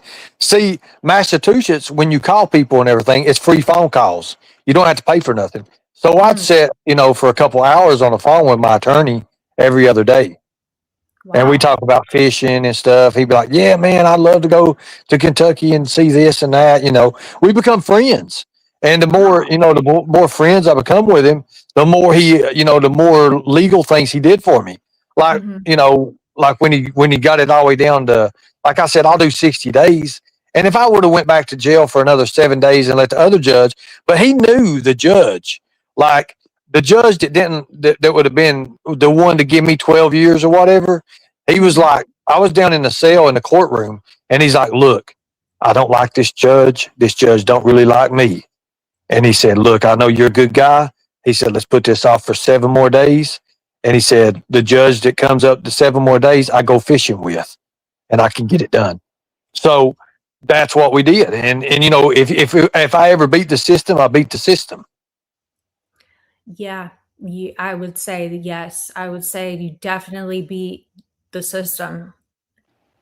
Definitely. So you got lucky, bro. So the jail calls being monitored. Your lawyer calls is not monitored. It's illegal. Right, because that's attorney private. Attorney privilege privacy. Yeah. So there have been allegations by Lisa fucking K and others that I was calling the jail, trying to talk to you for weeks, and that I wasn't able to talk to you, but I kept calling obsessively all the time to try to talk to you while you were in jail. Did that happen? No, I only talked to you like 6 times. Oh my God, Ernie, that's gonna go running. People are gonna go fucking running with that. I just played. No, what that was is when I tried to add your email in Madison year before last, or whenever I was in jail. Mm-hmm. That was that was the time you did that 2 times, and so when you go to jail in Madison, they keep your same number. Everything you got a file. So if I ever go back to jail in Madison again, I still have the same jacket number. So that jacket number is on that tablet. Everything's still the same. All the people that I had added from before, all the way from 2021. You see what I'm saying? They're still on there. Yeah, because it keeps the same. But honestly, like that rumor of me trying to call you and get a hold of you for like weeks and every day or whatever the fuck they were saying, that never happened. I never spoke to you in jail. Lisa K is a liar, and so is whoever else I was running with that. But I never called you or called the jail or anything like that. But who did you talk to? Because Lisa K said that you talked to him, or that she talked to you all the time. Is that true? No. Interesting. Hell no. So how many times did you talk to Lisa fucking K? None.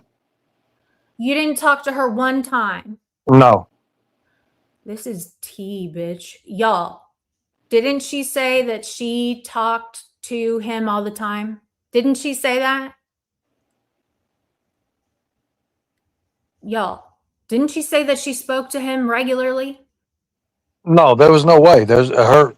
No, I never called or talked to her. She never talked to me in jail. No, she said no. She knew what was going on. She said that she was talking. Didn't she say she also knew, like, with the family and shit? Like, I'm pretty sure she made it sound like you two were keeping in touch.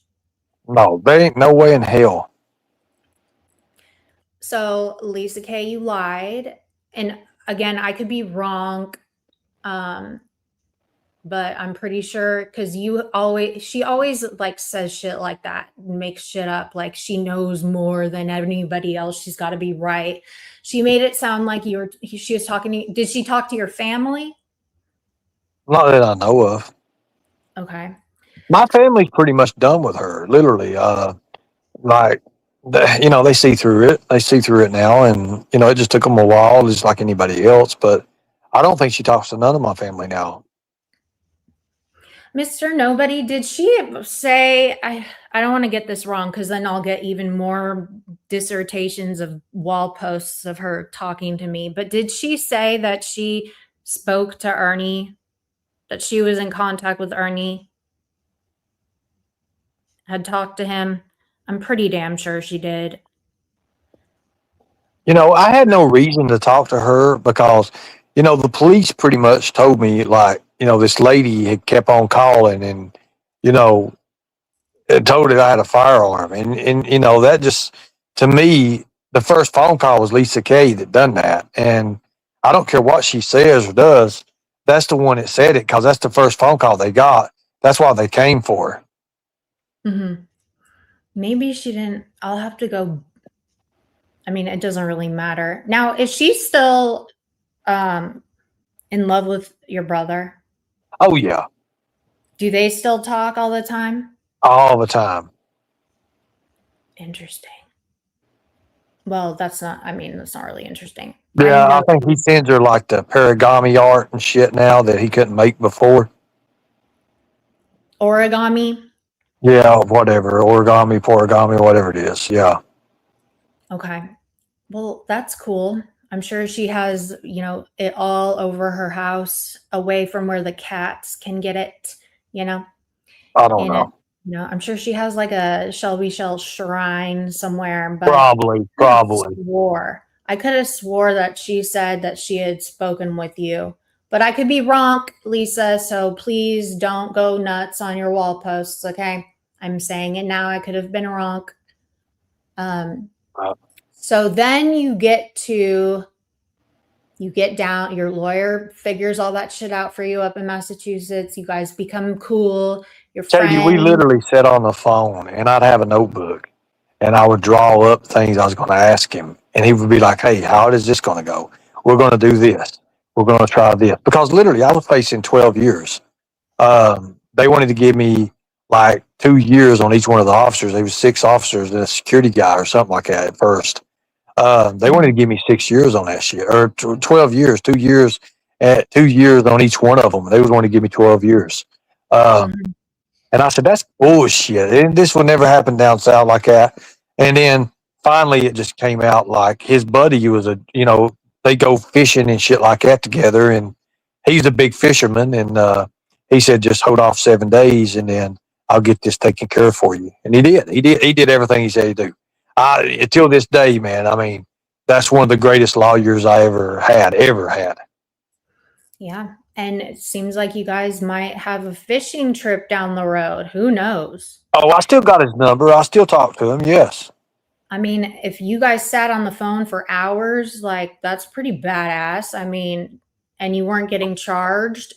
Like one of the time, I'll give you an example. One of the time I called him and he had to get down to a court and he's like, fuck it. Cause he was trying to get the snow off his car and try to get his driveway shoveled. And he's like, how did they do it down? So I said, well, first off, we don't have 4 foot of snow. We don't have 4 foot of snow down, down south.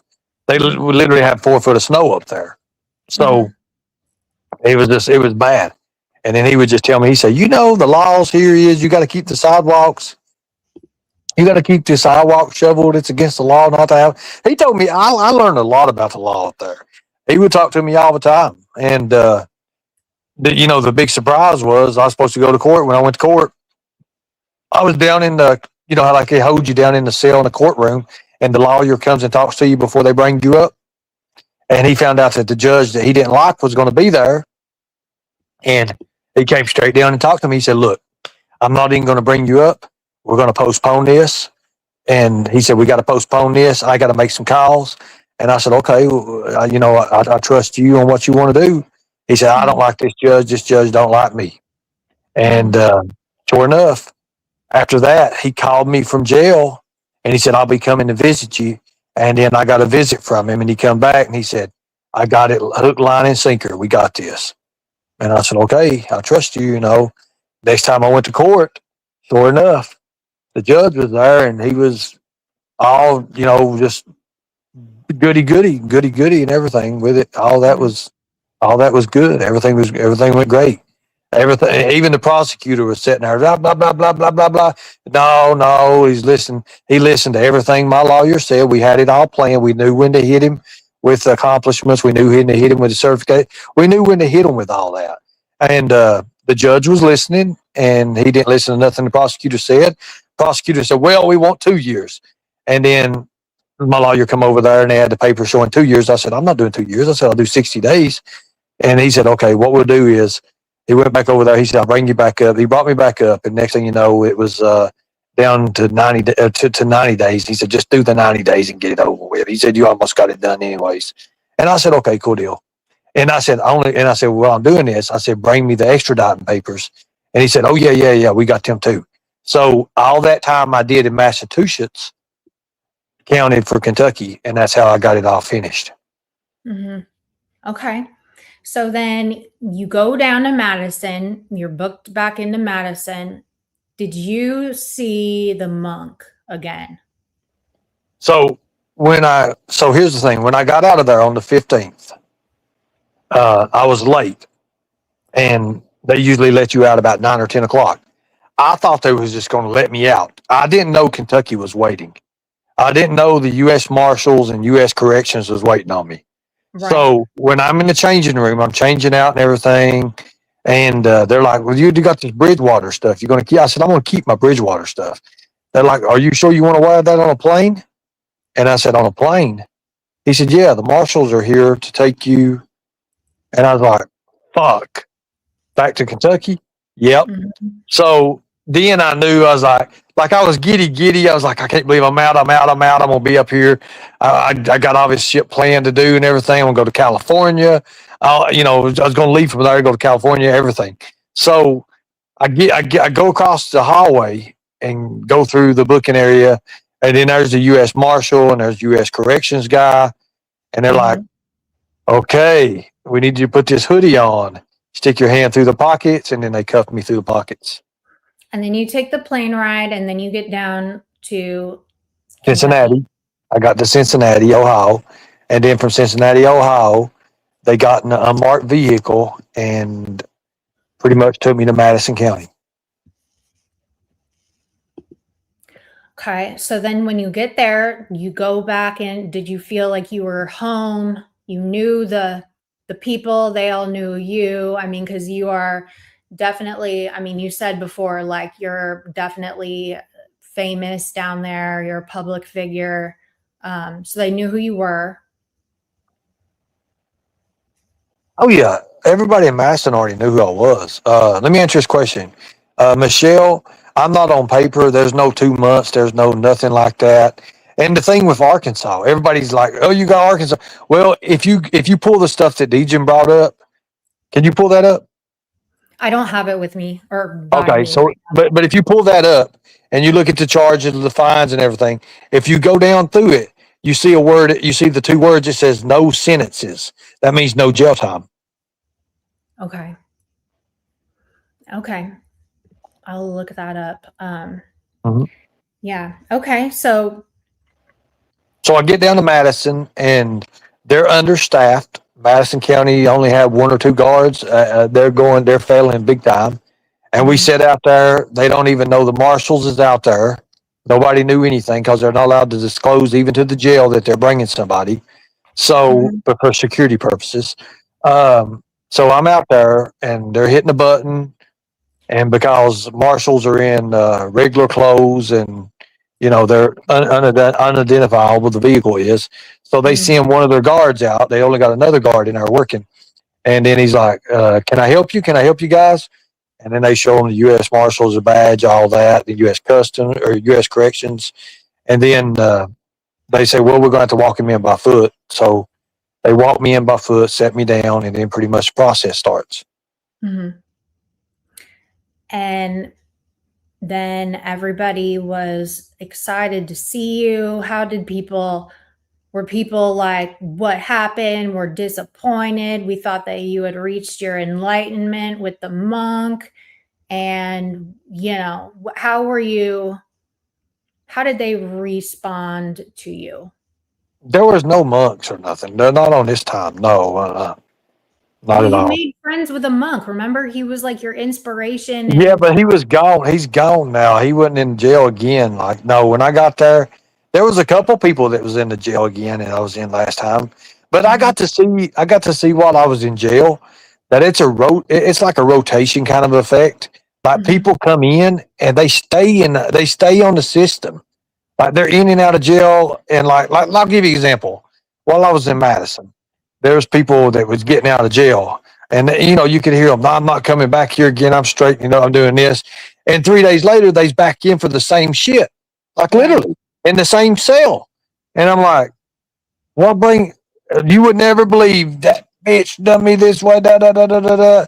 And then they're looking at more time, like, "Oh my god, you just got out," and then and it kind of, I seen like not just one, two, or three like that.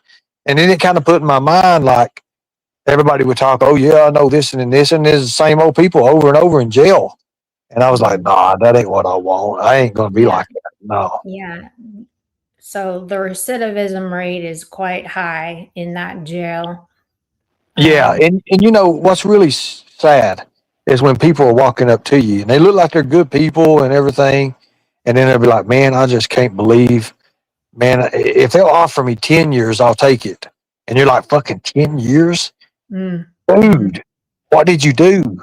And they're like, mhm. "Nah, man, I can't get out of this." He's like, "I've got 4 or 5 charges of the same. I got trafficking. I've got manufacture." And I'm like, "God." And then he's like, "I'm facing 20 years, but if they just get down to 10, I'll be all right." And then they sit in that jail for months on end, literally, and just waiting for just any little bit of hope. And Mhm. then, like one of the guys there, he had come in and they'd brought him into court, and he lost his case. Mhm. And he said, "I just can't believe I'm going away again for 15 years." And I said, "Again?" He said, "Yeah, I just got done doing 10." Like, damn. Yeah, I know. But at that point, it's almost like they've been institutionalized, so they don't even, you know, I mean, I can't imagine there are very great programs for like reintegration into society and stuff. Like, I mean, look at your program. You fucking bopped your probation officer on the head and ran in the Sprinter van up to Arkadelphia. Okay. I mean, the whole Oh, program shit. for being released back into society, it's not as smooth. Katie, The I don't call it transitioning bopping him back on the is head. I don't call him not bopping on the very head. effective. I call it throwing him across the hallway. I mean, you remember you like really hurt your parole officer and then you were gone. You ran off, you went on the run, and then you hit a tree, and that was that. So so then so I just, when they said you were out, I was so not believing that just because of all the shit you've done. You've done so much to just be able to walk out of there. Um, I mean, I was shocked. I would have thought you'd have some kind of an ankle monitor on you and stuff because you are just all over the place. Like you don't stay still ever. So when it come for me to go to court in Kentucky, it came up, and with my parole revocation, to revoke my parole. Hmm. My lawyer, Charlie, he was like Charles Thomas. He was like, "Hey, what do you want to do?" And I was like, "I don't want to be back on paper." And he said, "So we're not going to go fight this," because he said, "I can get you parole." And I said, "How long would I have to do on your parole or probation again?" He said, "Well, they probably started back over to 2 years." I said, "Fuck that." I said, "And I've only got a few months." He said, "Well," he said, "where you did the time in Boston or up in Massachusetts," he said, "we could get the judge, if we can get the judge to agree on that, because the papers was signed, that you would pretty much give away extradite and let them release on extradite and everything. I'd sign the papers on a governor's warrant." And he said, "We can get that time served. We can get you out of here." And he said, "To be honest with you," he said, "you're probably, after they calculate your time, you're almost done within 3 weeks." And I said, "Let's go. Let's shoot for that." So we went to the judge. And then what was wild about this, Katie, the judge that hates me that day had took a murder trial, and she was out of town. Another judge from another county stepped in, didn't know anything, and just as quick as it is, we pulled one over, and he said, "Sir, I'll make sure all your time is counted, and you get credit for all your time served." And that's all he Wow. had to say. I got so lucky because if it had been that fucking Myers woman, that judge, God Almighty, like she let 5 pedophiles go right in front of me, and then got me up there, me no record at all, and slammed the book on me. But like, I was scared to death. I was like, I have to go in front of her courtroom, and then it just so happened the way it worked. She was that day. It was that day she took that case and had to leave. It was wild. And then the judge stood in for her. I didn't even know what was going on. And then we got another one over. So we was able to get that done, get it through. I had to go to court no more. And then I had a very special person in my life keep contacting DOC, put the pressure on them, and then within 3 or 4 days, they was like, call again. We'll calculate his time. We've got calculated time. Then they took me off cool. They had to take me off the website because they was calculating my time, getting it all taken care of. And then, of course, when my time came in, they was like, oh, wow, you're getting out June the 1st. Because when I looked at, well, everyone looks at that. I would just go to your jail website because everyone said that you were getting out. You know, there were a bunch of different predictions or whatever, and it always said the earliest time you'd be out would have been June 30th, and the latest you would have been out was what, like October, something a few months later. But then. But it didn't update until when you were actually like released, I guess. So I don't know. I honestly didn't really keep up with the stuff going on because it's like, and same with last year when you were, or the year before when you were in jail, like you're in jail, you know, when you get out, you're going to get out. And I mean, that just wasn't really my content, you know? Okay, so hold on, let me read this. Still not going to answer. Kevin set up your Grinder account. Kevin never did nothing like that. Nothing like that even exist. Even to this day, it didn't exist. Like when, and here's the thing too. And hold on, let me hold this. Becky Kimbler, where I'd signed off the government warrant for Kentucky, all the time that I signed for, once I signed, starting on that time I signed, it all counts as time served for Kentucky. That's how I did it. So Kevin said he did that. So I don't know. I don't know. No, I've never heard that before ever. So, but yeah, there's something else I was going to say too. We were busy fighting the whole internet while you were in jail, for fuck's sake. Yeah, for sure. But like, yeah, so I never really kept up, and I just kind of thought, you know what, when he gets out, he's going to get out like whatever. Nobody, you know. Katie, I was watching your live, and I wanted to be first to the whole, you know. I was watching your live when you was doing that, and you was like, "That's no way, no way." I was like, yeah, I was watching your live. I just had like literally just tuned in, and what I was watching the live. Somebody said she's talking, so they messaged me, and I was watching it. She's like, "No, you've done too much. He's done too much. There's no way he's out." He has done too much to just be out free. That's what I felt like. I mean, but I mean, it makes sense why I felt that way, because look at all these like these little blessings you got along the way to get the sentence you didn't. I mean, that wouldn't have happened if you didn't have the lawyers and whatever kind of corruption going on where you got out the way you did. Because God Katie, knows I'm going to say this. Shit was corrupt as fuck. Okay. Massachusetts probably was a little corrupt, but I'm telling you, it wasn't me that brought up the suggestion. That's what was funny about it. It wasn't me that brought up the suggestion. And once they transferred me to Well, they transferred me to the veterans dorm. When they transferred me to the veterans dorm, everything was easier on in Massachusetts. Everything was. Mm-hmm. Yeah. Like I actually had and I had the reentry on my side. I had the VA assistance up there. I had all that on my side up there. Everything was on my side.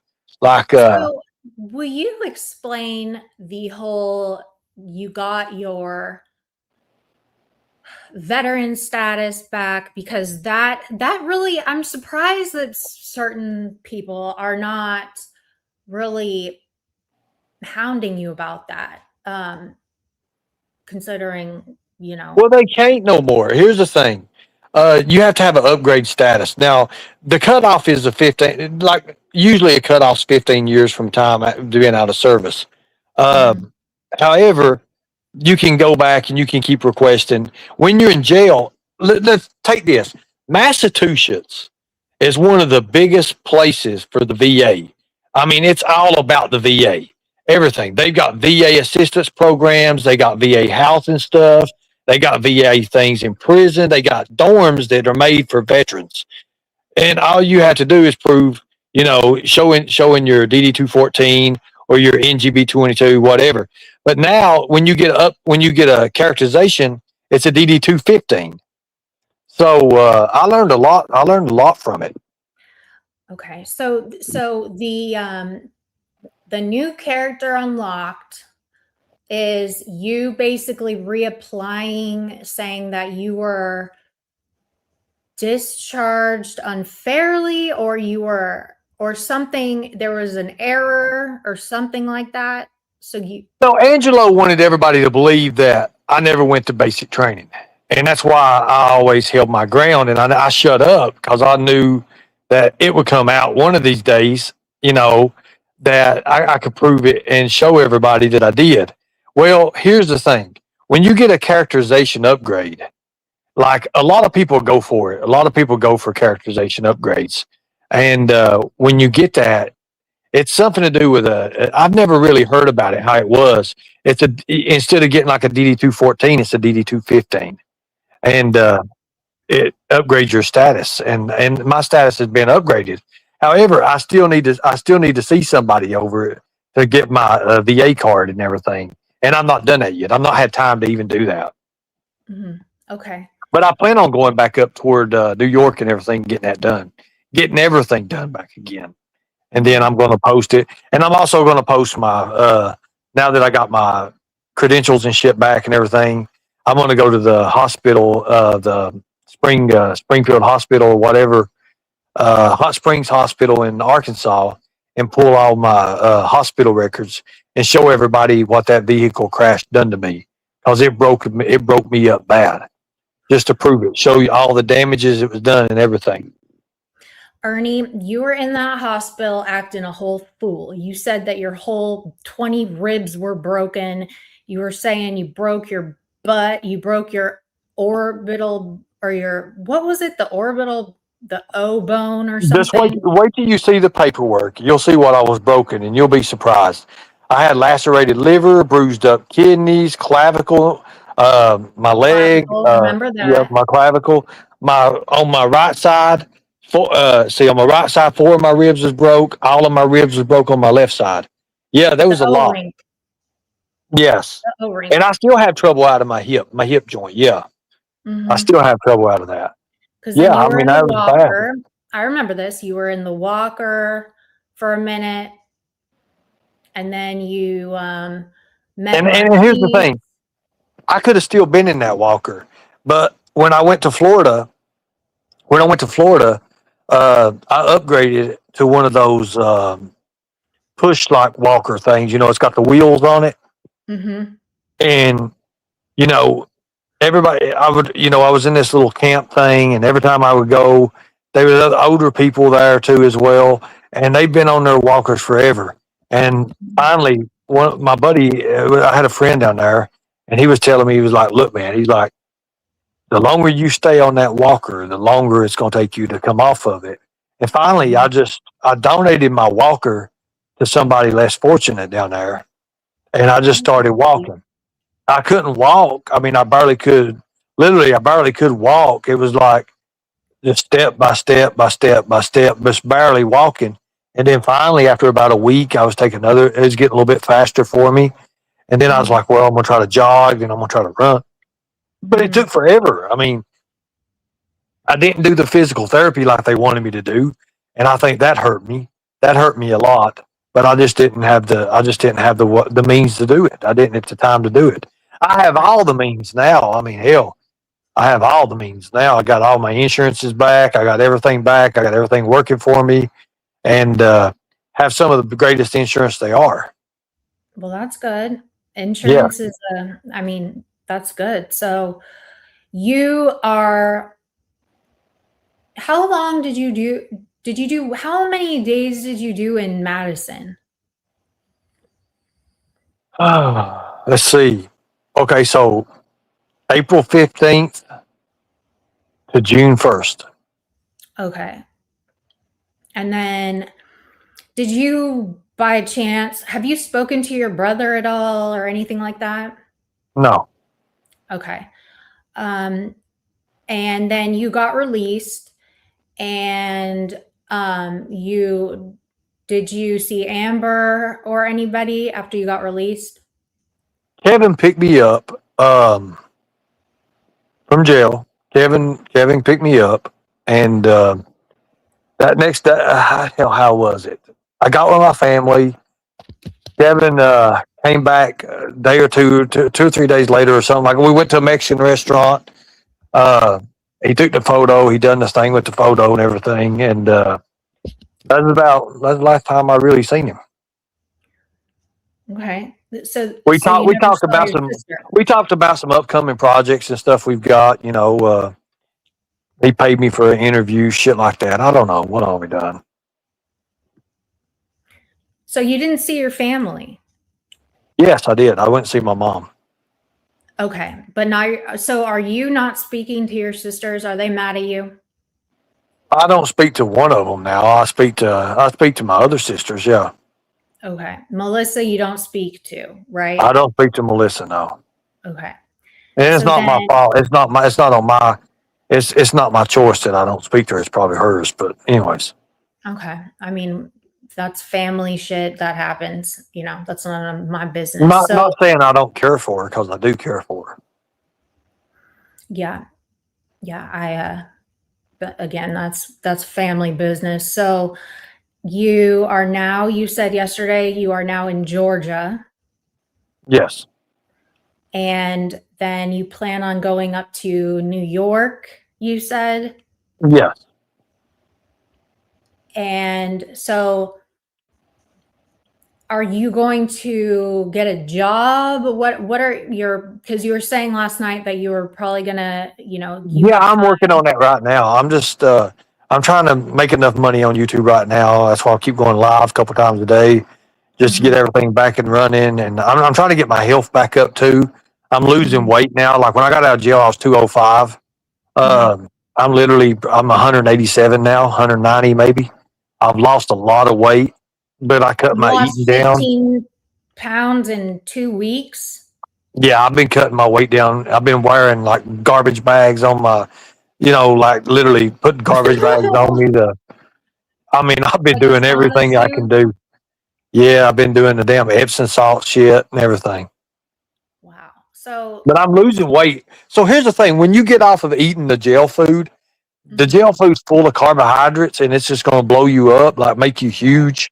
Right. And you can use it to be fat. You could use it to work out. This time, I used it. I did work out a lot, um, but I also took and pretty much ate everything. Like I had a lot of commissary this time, and I was eating Reese cups. Like every other day, I had barbecue rib, cheeseburger, and this is the same day. Barbecue rib, probably two barbecue ribs, two cheeseburgers, pizza, not counting the That three trays sounds like we what need. you were eating when you got fat in the van. Remember? Yeah, I mean, I was eating a lot, but this You were time I eating got even big pizza. fatter. You were at Cracker Barrel every day, twice a day, it seemed like. But yeah, so you blew up and now you have lost 15 pounds in 2 weeks. Let me ask you this. Have you spoken to the person whose van you wrecked? No, there was no contract with me and him. So you just totaled his van and then It was all paid for. Everything, insurance covered it. Everything in the company covered it. right, but you didn't write him an apology letter? No, Did you write the squirrels in the tree an apology letter or anything like that? I'm sure you no. killed many squirrels. I never killed no squirrels. And that was Okay. crazy, some of the avatars you all put up there. Did you see? Hold on. Let me see if I have that one. I don't have it in my. Benny has made me so many avatars that I have to like swap them out. But yeah, he made me an avatar where I was the tree and the van you were hitting me. Gotta see that. So you don't, so you're basically off the hook for whatever it was that happened with the van. Was that guy mad at you or anything like that? No, He probably got a new van. exactly. So, and all the stuff that happened in Arkadelphia, Mhm. because you ran from the cops, you resisted arrest, all that stuff got dropped. Yeah, everything. Well, I pretty much I got hit with the only thing they could charge me with was the traffic violations, and I think they dropped a few of them. I don't know exactly. Whatever it was, I got hit with it. It was all fines, so I got lucky on that too. Okay. Well, so you got, okay. So what are you going to do for work? Well, I was talking about joining the mafia and doing work with them, but right now they want me. They're needing a delivery person or something. I don't know how that's going to work out. But anyways, so that's why I got to kind of go back up and do things for that as well. So I would steer clear of vehicles. actually, I don't think I'm going to be,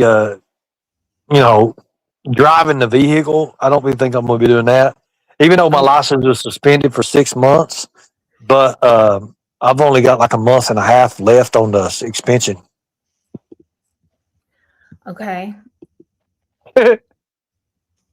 Now, someone says, give Randy his mask, Barb.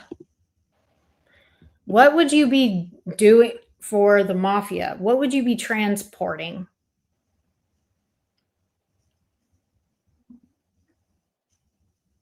I don't know exactly. Again, this is something that maybe I'll be married into it here pretty soon or something. I don't know.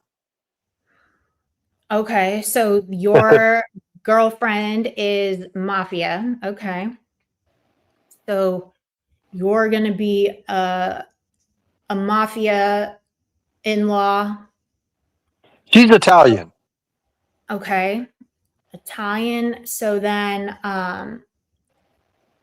okay. And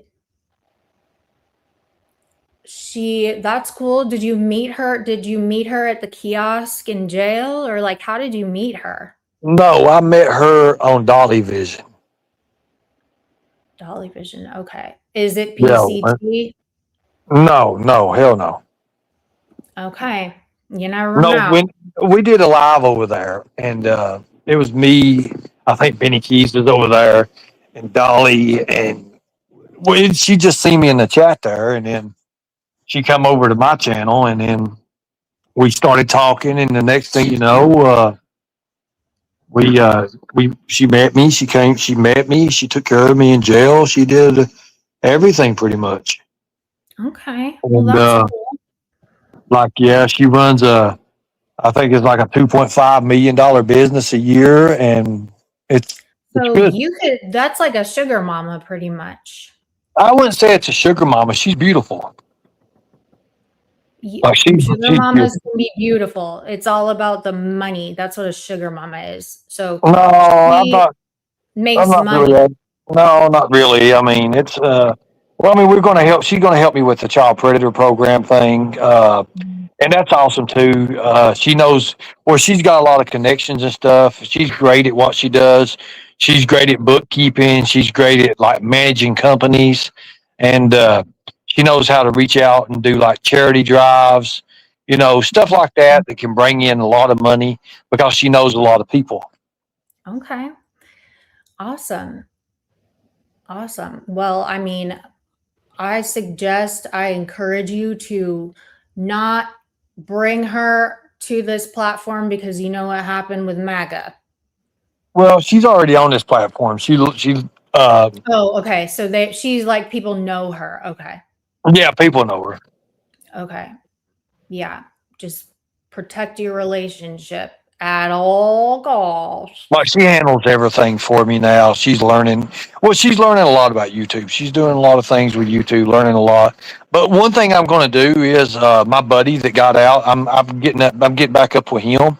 He was already in Father of the Year with David Spade, so he's already got his foot in the acting business and all that. So Mhm. his dad is actually a guy that drives Hollywood actors from the hotels to the sets and stuff like that.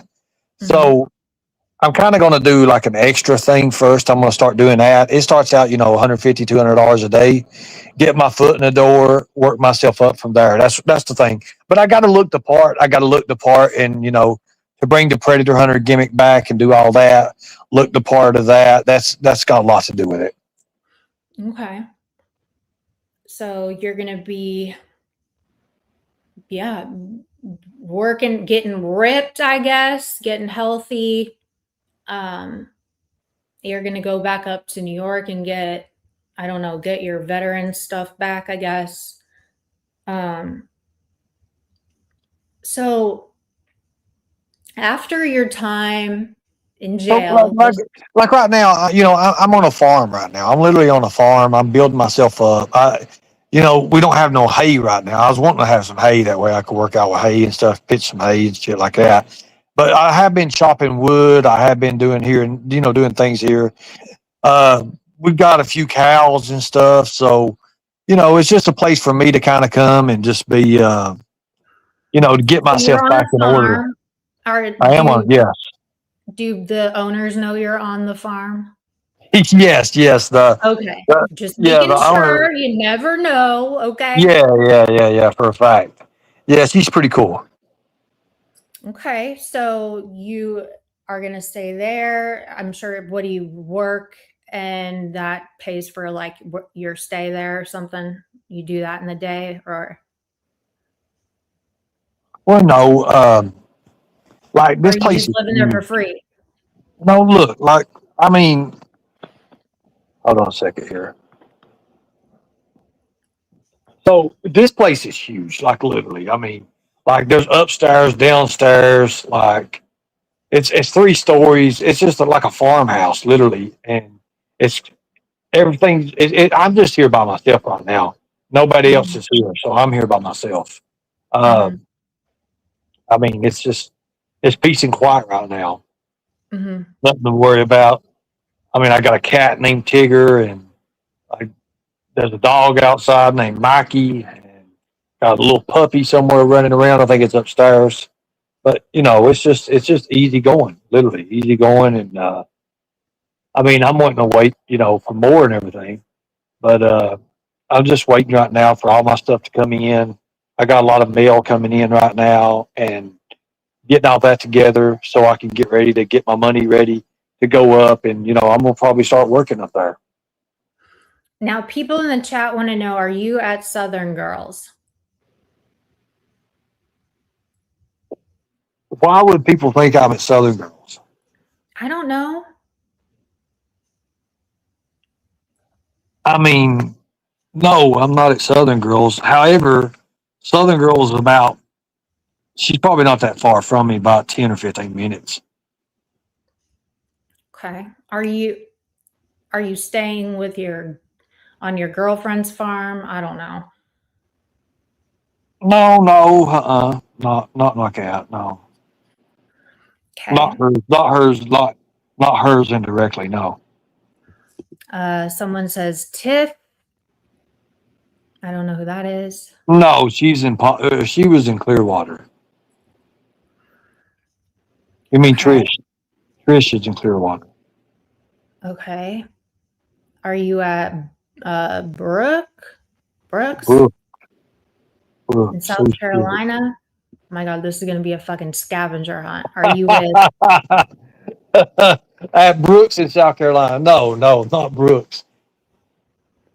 are you with Redstone? No. Mm. Okay, Sugar Pie says no, you're back at Southern Girls. I don't No, know. no. Upgrade from the red couch, though I can see. That's Oh some yeah, nice 100%. leather. Yeah, 100%. Tracy's. I don't know who Tracy is. Tracy's. No, not Tracy. I know who you're talking about, but no. Did Marquise buy a farm? No, Marky said, no. No.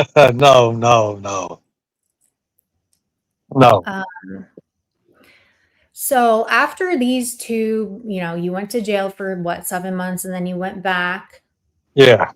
Are you on any medications and stuff for your mental health? No. No. Okay. So they didn't, because okay, because they had you taking meds in jail, correct? Yeah, they did. So then you just went off of them when you got out. Yeah, I'm not taking no medication for psychological issues right now. No. Okay. And Okay. you see my eye, right? The scar. Yes, I see that. Hold on. That's Let from me. the not. Hold on. That is ridiculous. That's from the nightstick. What nightstick? What? From the police. From wow. So that okay. It literally like your whole eyebrow's gone, dude. Yeah, they not like literally. You ought to see what it did look like. And the side of my head. Oh my God! Here. Let's see. Hold on a second. Let me see this. Hold on. And like, okay, so in this here, Oh Lord, like you're getting gray. That whole like side of your head is gray. like that whole part right there. No, it's a fucked up place. Like literally, it was crazy. Are you gonna have to get just for men hair dye? No, not really. I mean, I could, but Are you gonna like have when to they learn hit how to me, like draw they your hit me in the eyebrows in? like when they hit me in the side of the head too, and Mhm. it knocked. It was bad. It was really really bad. Like Are like you when gonna my learn hair how to started draw coming your back. eyebrow in? Like I believe it damaged my hair. I don't know what it did, but it screwed me up. Mhm. Literally. Answer that my question. Are you gonna have to learn how to draw in your eyebrow? Uh, my girlfriend does that every once in a while. She's got one of Oh, those like little eyebrow pencil things or something. well, that's nice of her. Okay, so I asked you this last interview, and you really were shocked that I asked you this question. Go ahead. Like you didn't have an answer, but do you know who Ernie Shell is today at this point in your life? Do you know who Ernie Shell is outside of all the YouTube Oh yeah, hoopla, rah rah shit? Do you know who you are as a human being? yeah. So who are you? I'm a couple of different things. I'm the predator hunter, and I'm the lightning tiger. If there's one thing that you learned about yourself while you were locked up, what would it be? That I can whip 6 men and keep on going. If you could name No, one no. There's thing one you thing. learned Let me about know. Let me yourself. honest. Let me. Wait a minute. Don't put that on there. Let me honestly answer that. One thing that I learned when I was locked up. by seeing people say they coming back and they're saying they're never coming back, but they're there over and over and over, and they make a lifestyle out of going in and out of jail. That's what I don't want, and that's what I'm going to avoid. Yeah. So you're not gonna just don't do dumb shit. It's super easy. I mean, yeah, it is. But everybody that's been to jail understands this. Like, there's a certain part of you, like, if you get around somebody that you don't like if you get around somebody you don't like, and they say something to you, you're not a goody two shoes anymore. You can smack the bitch out of them so fast it ain't funny. You can knock the shit out of them, and I don't even have to worry about it. It's a charge, but it's a certain charge to where you're used to these charges now, and you know what you're going to get for it. It's a misdemeanor. A misdemeanor is what, 30 days, 60 days? Hell, I could do that on my head now. Is it worth it? I mean, I feel like that kind of mindset will. Well, it depends. Well, it depends on how hard you hit them and how hard and what you do to them. Like, you can whip somebody so bad, and you can beat them so bad in certain states, and you got to know what laws in certain states work. Like New York. Let's say if I went up there to New York to whip Angelo, and I whipped Angelo in New York, I can whip him so bad as long as I don't, mortally end him or whatever. I'm going to face a misdemeanor, no matter what it is. I'm going to face a misdemeanor. Seriously, I could bounce him all over his yard, whatever I want to do. I mean, take my elbows and do whatever I wanted to do to him. If I chose to do that, I'm going to face a misdemeanor. Simple as that. That's it. Right, but is it worth it? Hell yeah, it's worth it. Okay, well, that tells me that you are still in this like mindset of a criminal. Well, yeah, I mean, I'll tell everybody I'm not no goody two shoes anymore. Don't mean I'm a criminal like well, you out there just going to said commit that you don't want that kind of lifestyle. No, I don't. William Glorio, it might be worth it.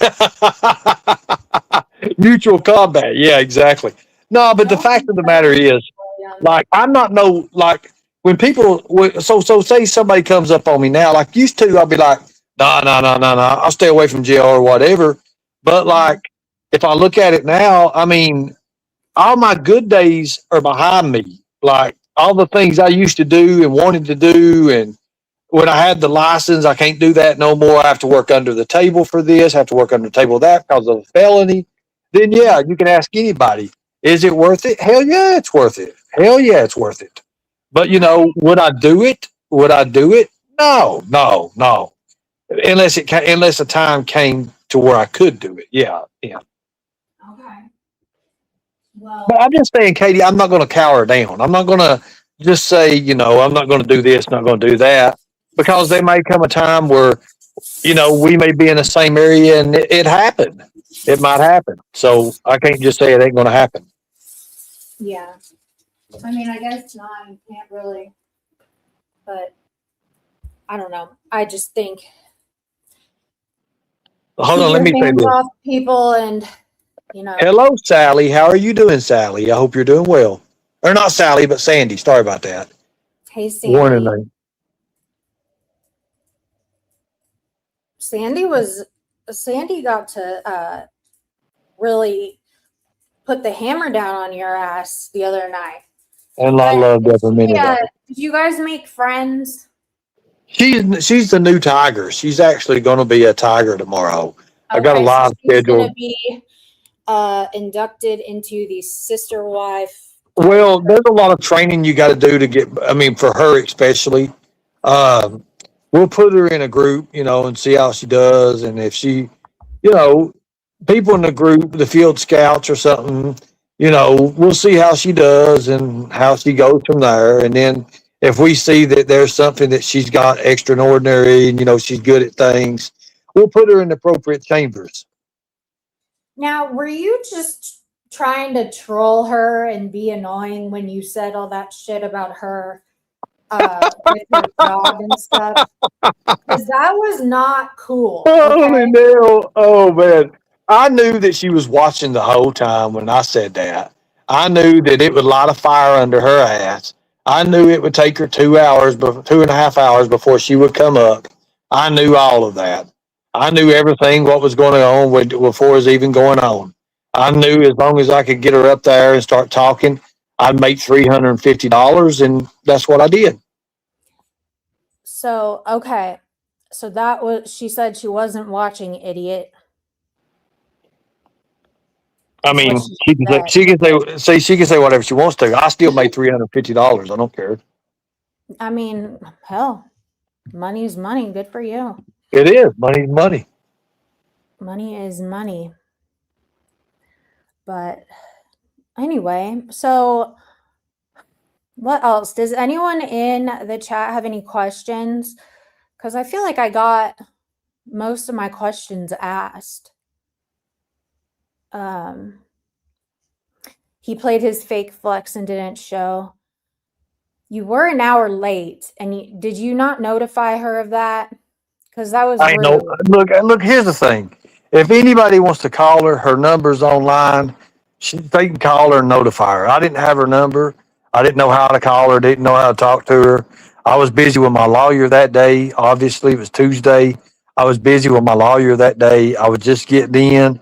I had a great conversation with him, and it was just all what it is. Mm-hmm. Well, okay. You need to get, William says you need to get the jail footage and sue them for defamation. Who's Randy Jenkins? Oh my God! Probably a guy that used to follow me and used to be a big fan of mine 10 or 12 years ago. Okay. I don't know. It's untelling. Are you going to pursue anything about the falsified police reports that are public record under your name? No, because police reports they can say anything. It's what you actually get convicted with that actually counts. Okay. Let's see. Anything else, y'all?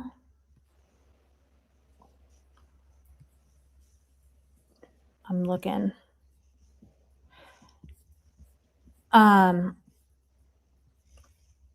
Let's see. Ernie, I want you to know this, that it is okay to be gay. Okay. For real. It is like, Okay, it's Katie. okay Okay. to be gay. I'm not even Okay. trying to be funny. I'll keep that in mind. Okay. Like, and bisexual. Okay. Yes, ma'am. It's okay to be Okay. those things. And I'll keep that in mind. okay. People, it's 2026, bitch. Ain't nobody care. You know? And I'm just saying, and I'm not accusing you of that. That's none of my business. But I just know people in life have battled with that demon of being in denial about it and stuff. And when they finally come out, it's very, very relieving. So I don't know. Just not telling you that you're bi or gay, but just throwing that out there. Morris is you left Rook, so you left me. Oh, you didn't want to be here, Jess? I'm sorry. Oh my God, did I just see my girl, Princess Fuzzy Butt? She don't like you. Oh, how are you? I haven't seen you in a Butt. long time. Oh yeah, because I have it both going on.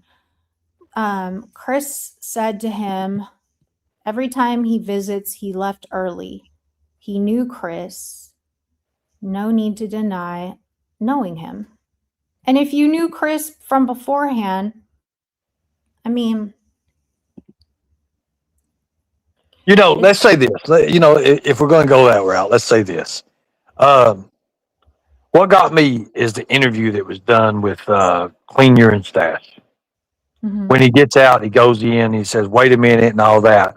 And then when it shows it again, he's automatically got his, they're automatically, Nicolina's there, Nicolina's directing it. All that's going on. cash apps are running or whatever the hell it is. He's getting money. He's getting paid. And then in the first part of his interview, if you listen to X Factor's interview that he did with, in the first part of Okay, it, I did. I listened to that. Yeah. Chris And it says, seemed no, we legit. never did anything. Mm-hmm. So Yeah. then later on, after all that shit's over, and he talks to Clean Urine Stash some more and all that, more money's coming in. And it's untelling what they're writing in the messages in Cash App. It is, Mm-hmm. you know, it is what it is. I never done anything with Chris, never. And that's why, and he actually told the truth in the beginning of that, you know, in the beginning of it. So I don't know anything else about it. As far as me being gay, no, I'm not gay. Are you bi? No. Okay. Me neither. It's all good. Yeah, no one cares about your preferences. No, I'm not gay. Not bi. I love women too much. Yeah, I get it. I don't love women too much, but I get what you mean. So let me ask you Katie this. loves men. Huh? I said, you love men. Yes, I do. Yes, I do. Why did they think your name was Cole? I totally forgot about this. How did that even start? I have no idea, Katie. I don't know. I don't. But that just come out in like, even when the police interview me, when they come out, as you see when the police is coming in, they ask me my name and I say Ernest Shell. Mm-hmm. So, I mean, I never give a fake name out to anybody. I don't know why he thought us go. And like, okay, it's interesting that Chris guy I mean, according to you, and I mean, this is your interview. Katie, You check this say out. what you want. In his interview he's doing with Clean Urine Stash, he is tweaked completely out of his mind. Mhm. You can watch it. His eyes is jittery, his hands going everywhere, he's scratching, he's itching. He's literally tweaked out his mind. Whenever time you've ever seen me like supposedly out of my mind, you never see me scratching or like, you know, tweaking out. I don't tweak out. I go into a serious mode to where I go into a fight or flight mode. A defensive protecting mode is where I do. Um, a lot of it is psychological issues. A lot of it is. I have a lot of that. Mhm. Like right now, I'll tell you right now. So it's so hard for me to get with a new partner, like a new girlfriend. Okay, it's hard Mhm. because of all this bullshit people have said about me and on YouTube. So psychologically, in my mind, like I'm thinking to myself, like, you know, I don't disclose this, I don't disclose that, they say, but I do. I always do. I always do. And then they make up shit. Everything I say gets twisted. Like I said something on X Factors about there's certain states you have to disclose it in, and certain states you don't. And you know that by whatever state you're in, the doctors tell you automatically whether or not you have to disclose it. Mhm. Certain states you don't. Certain states you do. Tennessee's one of them you do. Kentucky's one of them you do. Florida, Florida, you don't have to disclose it unless it's like you're actually doing something with the person beforehand. You disclose it then. So But do it's you something that don't have to be out there. Mhm. So you think that so this is what I'm kind of getting from you. You think that when they called the police on you, they managed to get a hold of Chris and then they kind of conjured up a plan to interview Chris after you got taken, and then they just wanted to make it look a certain way to make you look bad. Is that what? I honestly believe that. I do. I believe that. You Okay. know, I would love to pick their minds on that. I would, because when they're showing stuff and they're showing this and that, he holds his phone over to the side like you can't see it. Like here, like he's like then you're a stash or whatever. He's always derogatory. If it was a fair interview Everything he's saying, oh, he's a sick dude. Everything's derogatory. Everything is. I'd like to break his nose, literally. If I ever met him in real life, I would whip his ass, literally. But he's over there and he's like, oh, yeah, I can verify it. Yep, that's what it is. But you can't see the phone. And they show a picture of me. That's me back 20 years ago. The picture is 20 years old on the internet. It's on Google. The same one that they showed in Shelby's trial? I don't know if it is or not. I have no idea. I just know that the photo that they show, it's on Google. It was taken it's probably 15, 20 years ago. And that's the only one they show. Wouldn't he have more photos of me, like verifications and stuff like that? And wouldn't you see the chat log with it? That's what got me. There was no chat log. It was just a photo pulled up there. Anybody can take a screenshot. Mm-hmm. Anybody can screenshot it. Anybody can screenshot a profile on an app. Anybody can. Right. Why would you have that already screenshotted before he came to know? How would you have that automatic to know when he asked for it? Here it is. It's screenshotted. How would you know that? Unless you've already been prepped for it. See, that's what got me. Got it. So have you spoken to Chris at all after this? No, I never knew him in the first place. You never called and cussed his ass out, and you didn't want to Nope. get your lick back or anything, because if he lied on you like that, I mean, that was a serious. No, that because was kind of a serious production. How they put all that shit together in a matter of minutes or whatever. Like, hey, you get people back. You get people back under the table. You don't put it out there. You get people back under the table. Nicolina, all of those people under the table. You don't have to put it out in public. And the thing about it is, when people know when you go to jail, you meet people from Detroit, you meet people from other places. You understand. You have a bond with those people, those criminals, because you sit there and you share a home. You share a home with them in the jail, so you get to become friends with those people. So I still have contacts with people in jail. Still, I still put money on their books, stuff like that. I still talk to them and shit every once in a while on their tablets. So yeah, I mean, I'm not going to tell everybody. I don't put my cards out there, Katie. I'm not a good look. If people think that I'm all a good guy, I'm not. Not by no way.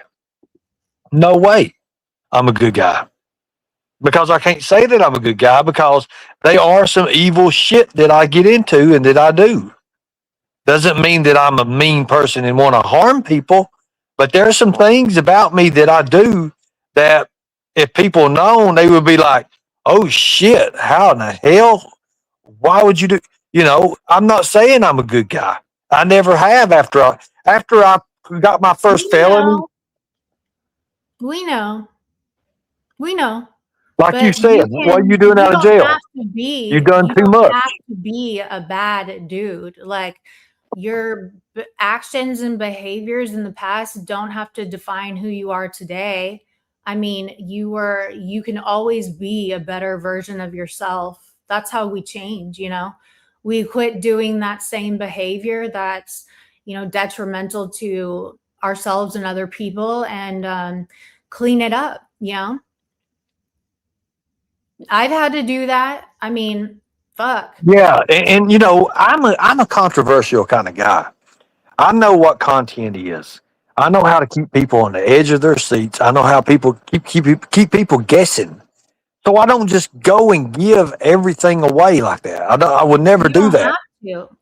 No, I don't give anything away like that. I mean, you like to talk too much because you love talking about yourself. So you give yourself away and you don't even realize it. Katie, I say things that just get me into it because I know it's going to get me into it. And I know people is going to come back to my channel and watch it. And I'm like, that's cool. Hell, yeah, I did that. I don't even care about it. It don't bother me. I love when people challenge me and they try to bring up stuff on me that everybody already knows. I put it out on myself. That way, when people say, oh, we did this and that, they're like, oh, that's the same old shit we already knew about. Bring something new about it, right? That's how I did Sandy. You do know how to annoy the fuck out of people. Oh my God, I'm dead. I'm But good at annoying people. yeah, you are. You are. You are a whole troll. You troll. I mean, you do. You do troll, but then it's like you LARP and people think you're trolling and then you get mad. Well, when you say live action role play, it depends on what I'm live action role playing. Um, Anytime I've been out in the field or anything like on boots on the ground, that's real shit. That's why I took my channel Unlock Your Reality. Everything's real on my channel that I do.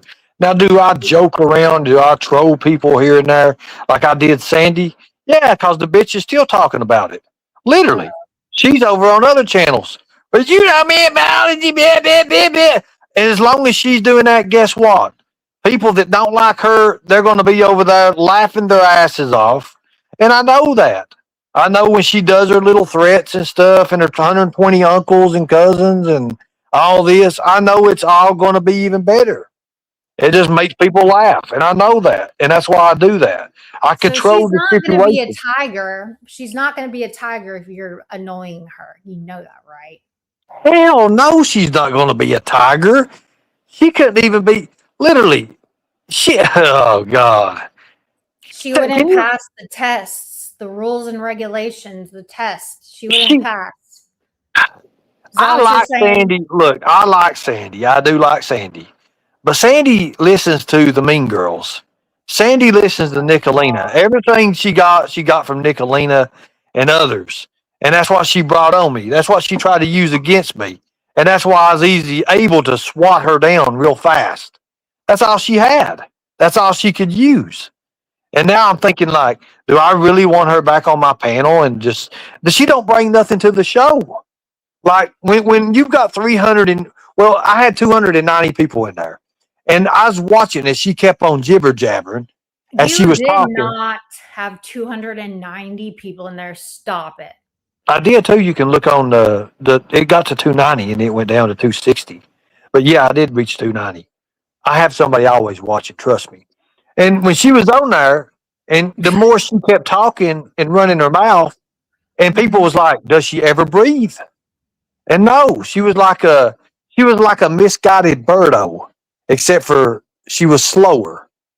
And she kept on. I was watching the numbers drop. I just mute out, let her talk, and do whatever she wanted to do. Oh, she's As gonna long as get I mad had her, at you. She's as gonna long get as I had her, mad. it's all right. As long as I had her talking, I was winning. I don't care.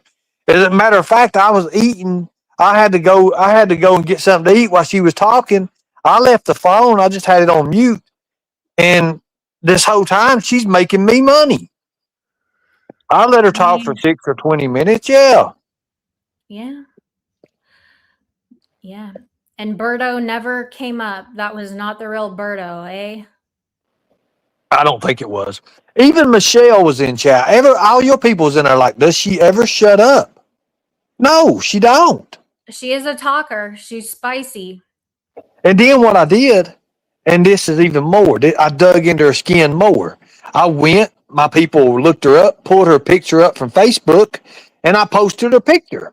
And she's like, and then she started double stuttering. She was like, blah, blah, blah. No, no, no, no, no, no, no, no, you put my picture up. Ooh, you gonna get it, you know? And I knew it. I knew she's already dug the claws in. She's already hanging on dear life. Throw something else out there to her. And then I did it again and again. I just kept doing stuff, but I would space it out. And I knew I was making her more madder. Somebody said in chat she's getting ready to have a heart attack. So I was looking, and I was like, well, maybe right. And then Incel came up, and then we pretty much just had fun with it. I did. Mm-hmm. Yeah, you got her. You got her mad. That's for sure. She wanted to see the proof, okay? And you Oh didn't yeah. have it. That is No. irritating as fuck when you do shit like that. Just so Oh you yeah. know. My Lord, my God. My next live, I'm going to put a proof on everything I've ever done. I'm going to put proof out there on my next live. The name of the live is going to be called "Proof Tells It All." Okay, y'all. Bite Me Now wants to know, why do you have to dox? I didn't dox. She doxed herself. Did anyone know what she looked like prior to you showing that picture? No. Because that's like not cool, dude. Like that Look, kind of she shit said is she was like, a beautiful. She said she was a beautiful hourglass, and my people pulled her up, and I posted it up there just to show that she wasn't a beautiful hourglass. To oh, she me, gave you all the info. Okay, never mind. I didn't know she she like gave the phone. She gave her adopted you. phone number out and everything, and she Okay. said, "If I get calls, I'm going to get mad at you." Well, you just gave the number out at the That's whole how they're time. doing me. They want The whole, to, those bitches over there want to call Kiwi Farms and others pedos, and then they get heat back from those people, and then it's my fault because I don't know. It's well, stupid. you know, I get it though. You get blamed for other people doing stuff, and yeah, I get that part. It's Sandy annoying. says she's a private person. Okay. She's like, I live a private life. I live this. I do that. You irk me to every fiber in my body, or whatever the hell she says about me. And then she doxes herself, Mhm. literally. So we brought out, she went to Harvard or something for 91 to 93. And then we brought out some more stuff on her. And next thing you know, somebody in chat said her dead mother's name. And I did not know that. I did not know it was her mother, did not know anything about it. I'd not even looked into it. I had other people looking into it for me. And then I said it, and then like, holy shit. It was just like a volcano erupted. Yeah, because you brought up her deceased mother. I But mean, I don't, but but I know you didn't realize you read a comment. I get that. all But in all, Katie, I'm a what the good guy. fuck is wrong is right. It's, when you tell lies like that about people and their work and their real life, like that kind of shit is not cool because that, people can run with that, or people aren't around to see that because I don't think you ever like admitted that you were just fucking with her. Like I had to ask that to you today. Like, were No, you because making that's the that up? element of surprise. I know, If I but give that away, then the whole gig is over with. Why would I want to give that away on my show when if I keep it because going, that's the a longer I keep pretty it going? crazy allegation, Ernie. Well, she had started it with me. She's the one that wanted the war, and she got the war. Sometimes it's not a fair war at all. No, I didn't. But the whole thing I wanted to do was I fooled everybody before she got there. I already had it in everybody's mind, correct? Exactly, which is why that's not cool because people that aren't there for the show and stuff, they like will walk away thinking that that's what that lady actually did. Katie, but that's the way mind thinks. If it sees it and it hears it, automatically believes it. That's why everybody believes on YouTube. Even about me, even the things that I'm not done, they still believe it and think I'm this awful, horrible person, just because people put it out there. And I was using that to show everybody how that easy is turned. You can turn that and use it any ways. And I knew by using things that we know about, putting them together and saying it, I knew she would lose her freaking mind when she found out about it. Meanwhile, she loses her composure, loses her cool, and she loses the battle. That's how you do it. That's how you get somebody off their feet. I guess. I mean, I do see it both ways. Like Sweet Tea. I see your way, but I also see like Let me read don't this. do Michelle, that. nobody in this community is ever going to take me serious no matter what I do. It don't matter if I'm the jack man, traders of all, whatever the hell it is. Jack of all trades, the master. It don't matter what I call myself. That's why I already know that. I already know this community what it is, but I also know that I'm the content for this community. So when I bring in other communities, like in the media, when I get on the media and everything, and it overflows everything, I'm going to get their subscribers, their people, their followers, thousands and thousands of more. And then I know this community, which it is what it is on this community, it's going to follow as well. It's going to follow. It's going to follow as well. And then people are going to flip flop because all this community is flip floppers. But I know Not by me. bringing other people in, they're not flip floppers, and I'll win either way. That's strategy. You're a flip flop. Well, you just admitted you are. I'm not a flip flopper. That's why everyone's mad at me. I'm not a flip flopper. I don't flip flop. Yes, you I tell do. who? You've been a mean girl. You flip flop with I've Mark never all been a the mean girl. time. I've never been a mean You girl. flip flop with Mark. You're friends Oh, with uh Mark pays me David. money. I mean, if people are giving me money, I'm going to say Right, Chris. whatever. That is being a sellout. Okay, you're buyable. You are purchasable. I wouldn't say I'm purchasable. Like, if people are watching my channel and they're like, "Oh yeah, we'll do this and that," and then they're gonna give me some money or do this and that, yeah, I'm gonna acknowledge that person. Doesn't mean I'm going to take what they say seriously. No, no, hell no. I mean, I used to have people give me $300, $400, $500 every other day, like just to give it to me, and I'm going, Damn. that was at a time when I mean, I made thousands upon thousands of dollars, but was actually doing things going, and that's how I paid. Everybody was like, "How do you get from place to place?" Bus tickets is not cheap. Uh, Travel expenses is not cheap. All this shit ain't cheap. So you have to be doing something, and people like it. It's content. Mhm. So that's why I tell everybody, I want everybody to get paid. All content creators to get paid. If they're out there doing something, they need to get paid. That's true. If I'm out here and I'm putting 2, 3 hours in my day, I'm going to get paid. Whether it's 15, 20, 40, 50, 100, $200, I'm going to get paid. As simple as that. That's the way you got to put your mindset. You can't just say, "Oh, I'm not doing it for the number." Da, da, da, da, da. You're on YouTube. You're doing it for the numbers. Simple as that. You're doing it for the people. You want people to like you. You want people to understand you. But the I fact of the get it. matter is, you got to take the good with the bad. I I know get it. that. I know that. So Slow It Down wants to know, why did you dox Sandy's father? I don't know if you did. I wasn't around when all that happened.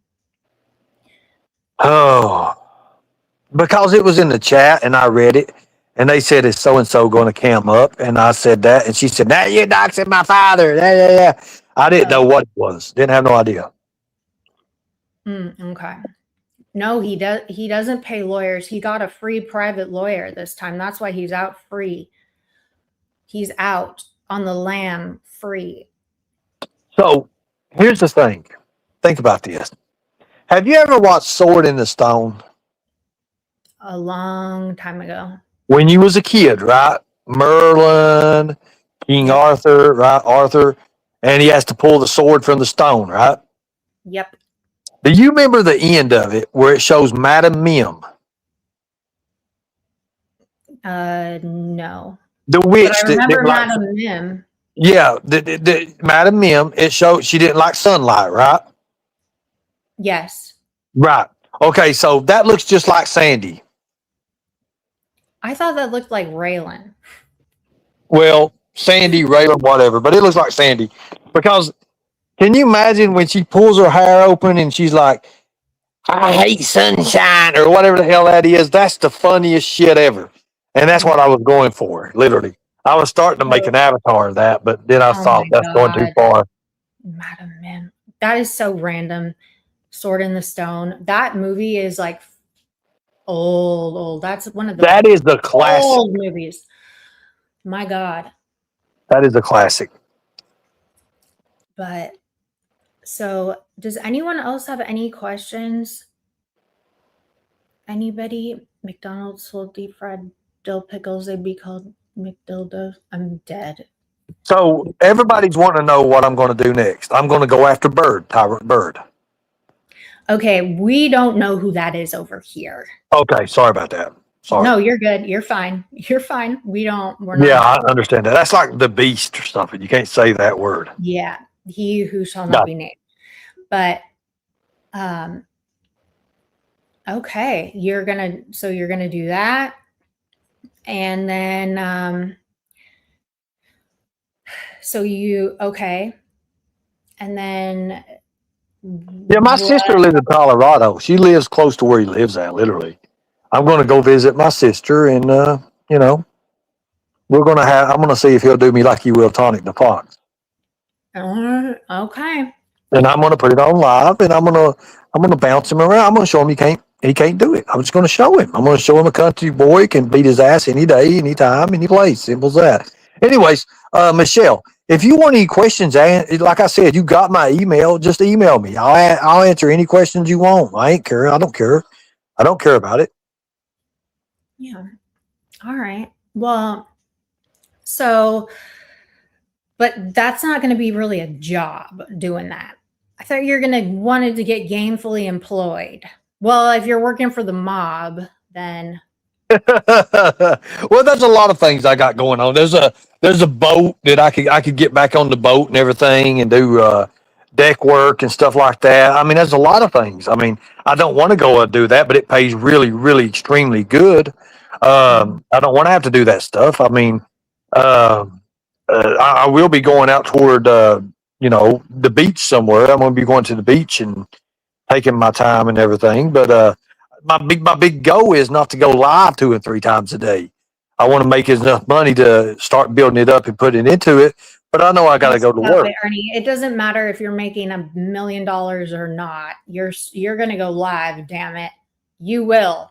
You can't stay off here. Well, I'm working on an interview with Frank Dukes right now. I think that'd be good. You can't stay off of here. Yeah. And you know it.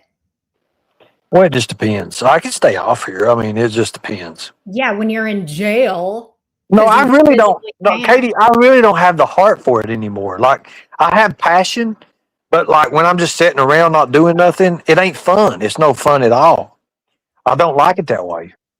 Yeah, it really has become not fun. Like, it's not no fun. I don't go live near like even half as much as I used to, just because it's like, it's not fun. It's just a bunch of like toxic shit, And yeah, it is. I I came around here to be like for like levity and funny and like cover ridiculousness and just laugh about shit. You know what I mean? You found me. I did. And you are always in the news because you are ridiculous. Let's all quit YouTube at the same time. They would get so mad. They'd have nothing to talk about. If when I left I was gone for like a month and a half. How long was I gone for? Like a month and a half. It was interesting because I did not miss this place at all. I was like, I didn't think about this place. I didn't wonder about what was going on. I didn't I'm an alcoholic, right? Like we have naturally addictive personalities. I was pretty surprised at how much I did not worry about this, Mm-hmm. So I can definitely, it's so important to prioritize your real life. I feel like people don't do that enough, Well, when I'm in New York and I got the big city background behind me and I go live and I can pull 350, 400, then I'm like, yeah, I love it then because I'm actually got a purpose. I'm doing something. I'm doing a walk or something, with it. It's fun. It's a lot of fun. But I'm sitting on a farm here in Georgia right now and I'm waiting for stuff to come in the mail just so I can get myself back up. I can fix my boots that I got, my badass boots I got, and then get the predator hunter stuff back going, and then go back to New York, and then go to the tunnels where them kids and shit was rescued, and do a live there because I know exactly where those tunnels are at, and just do it and show everybody what's exactly in those tunnels, have lights and everything going. It would be nice to have somebody that had a camera that could follow me and have my back. Because I know there's homeless people. There's all kind of crazy shit in them tunnels. I've been in them tunnels. I know. That's my next big thing. I want to do that, especially now that all these people are human trafficking and stuff, and they're saying they are tunnels and all this shit's going on. I want to prove that, hey, I've been saying this for 3 or 4 years. I know exactly where they're at. Mm-hmm. Yeah, I get you. I totally get you. Oh my God, I just scared myself with my avatar. What about this one? Here, we'll do this one. This one was funny. What else? The tunnel is a New York gay bar. Okay. That could be true. But seriously, So in New York, there's clubs in New York, and like there'll be like regular diners, and you can go to the side part of the diner, knock on the side of the door, and it opened up to a full fledged club that's got levels in it, like different things going on, and you wouldn't believe some of the crazy shit that's there. Like you go from a family diner, literally, go to the side, and there's places on YouTube. It's got some of this. They don't show it all because I mean it goes into all kinds of crazy stuff, and it's got different levels of it. You wouldn't believe some of the things it's got. I believe it. I've seen it myself. I know. I've been to New York a lot. I hate Los New York. Angeles has it too. Uh-huh. It sure does. Like I've when we was spent a lot of time in New like when York. I was doing an executive, when I was working with the human trafficking stuff with the executive order stuff, we flew over Utah, and they were showing the cave systems and stuff. Well, what they don't know about those cave systems and the caves, if you get down to the caves and you actually go toward the caves, they're blocked off. The caves are by bars, and it's Mhm. got padlocks and literally shit on it that people access till this day, and they don't know what goes on in there. Cults go on in there and everything. Different group meetings take place. I mean, it's unheard of, and people don't believe that until they see it. I got to see it. I got to see when I was in Utah, literally going down through. Literally, um, I still have the blueprint plans on this place, and it was just a little town. You go through little market. There's markets everywhere, and we was going in. You go through one door, it goes down to a tunnel, goes down to another store. You can pop up through that store, and you wouldn't believe that whole underground is connected with tunnels and stuff. And then it gets even freakier. There's demonic writings and all that under some of the clubs under there. It's crazy. I've been there. I know that. I know exactly where it's at. And that stuff like I want to do my content around.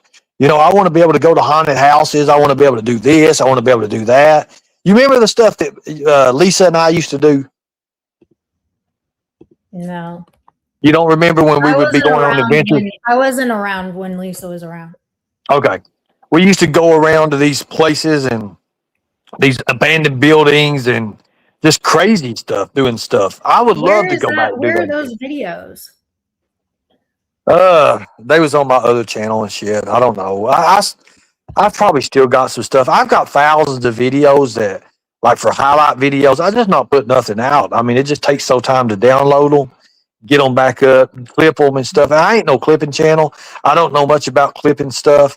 I'm trying to find a clipper right now, somebody that can clip and do this stuff and just put them out there. Make you a highlight reel. Well, when I go to New York, we're going to make an intro video. That's the big thing. I want to go there. Okay. But yeah. Well, that sounds like a plan, Ernie. It sounds like a plan. So what's your opinion on it, Katie? Before I go, what's your opinion? On what? On the things in California, like I was telling you about, and over in Utah. Do you I believe would they have exist? to look into that. I don't, you know, Let me ask you a question. You're in California. Why don't you take and go around to some of those clubs that I was talking about? Just show the entrances and stuff. Show that they do that. they do, y'all. They do it. I know they do. I know they do, and I know what they do. I'm like, oh, I'm too old for that. Okay, that was Well, like in my past life. Katie, that's trafficker. Look, okay, so we did one thing one time.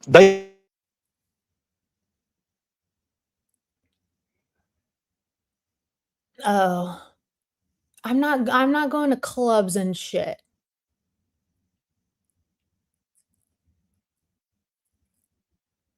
He just cut out, y'all.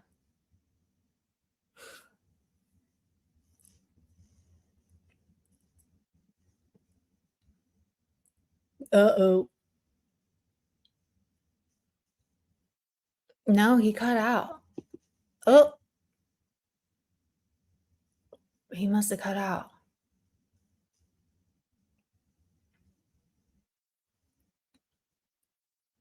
I don't know what happened.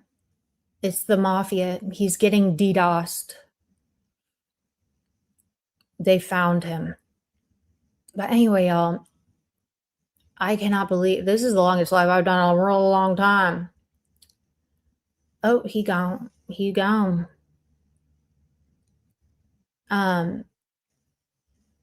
His lawyer pulled his internet. They cut the chance. They went and just cut the internet off. So, yeah, that is Ernie Shell for you. That was a really good interview. He didn't get mad. He didn't get, I thought I didn't have to reel him in at all. That is progress. Okay. I didn't have to reel him in at all, but I did let him talk. And again, this will be picked apart, and I'm sure there will be a lot of things that was said in here that just won't make a lot of sense. And, this is Ernie, but I figured, I wanted to hear about what really happened, and I wanted to go over that police report and stuff to just see what he had to say about it and stuff. And the man is very eccentric. He is always running around doing crazy shit. And he can talk forever and ever and ever. And I'm tired, okay?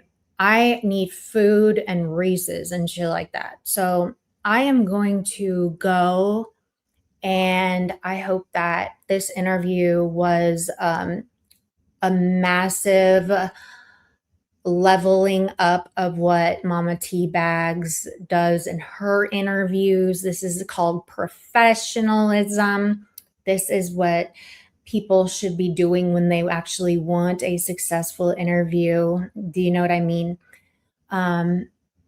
So yeah, I will see you all later, and thanks for coming through. I appreciate all of you all. All right, bye.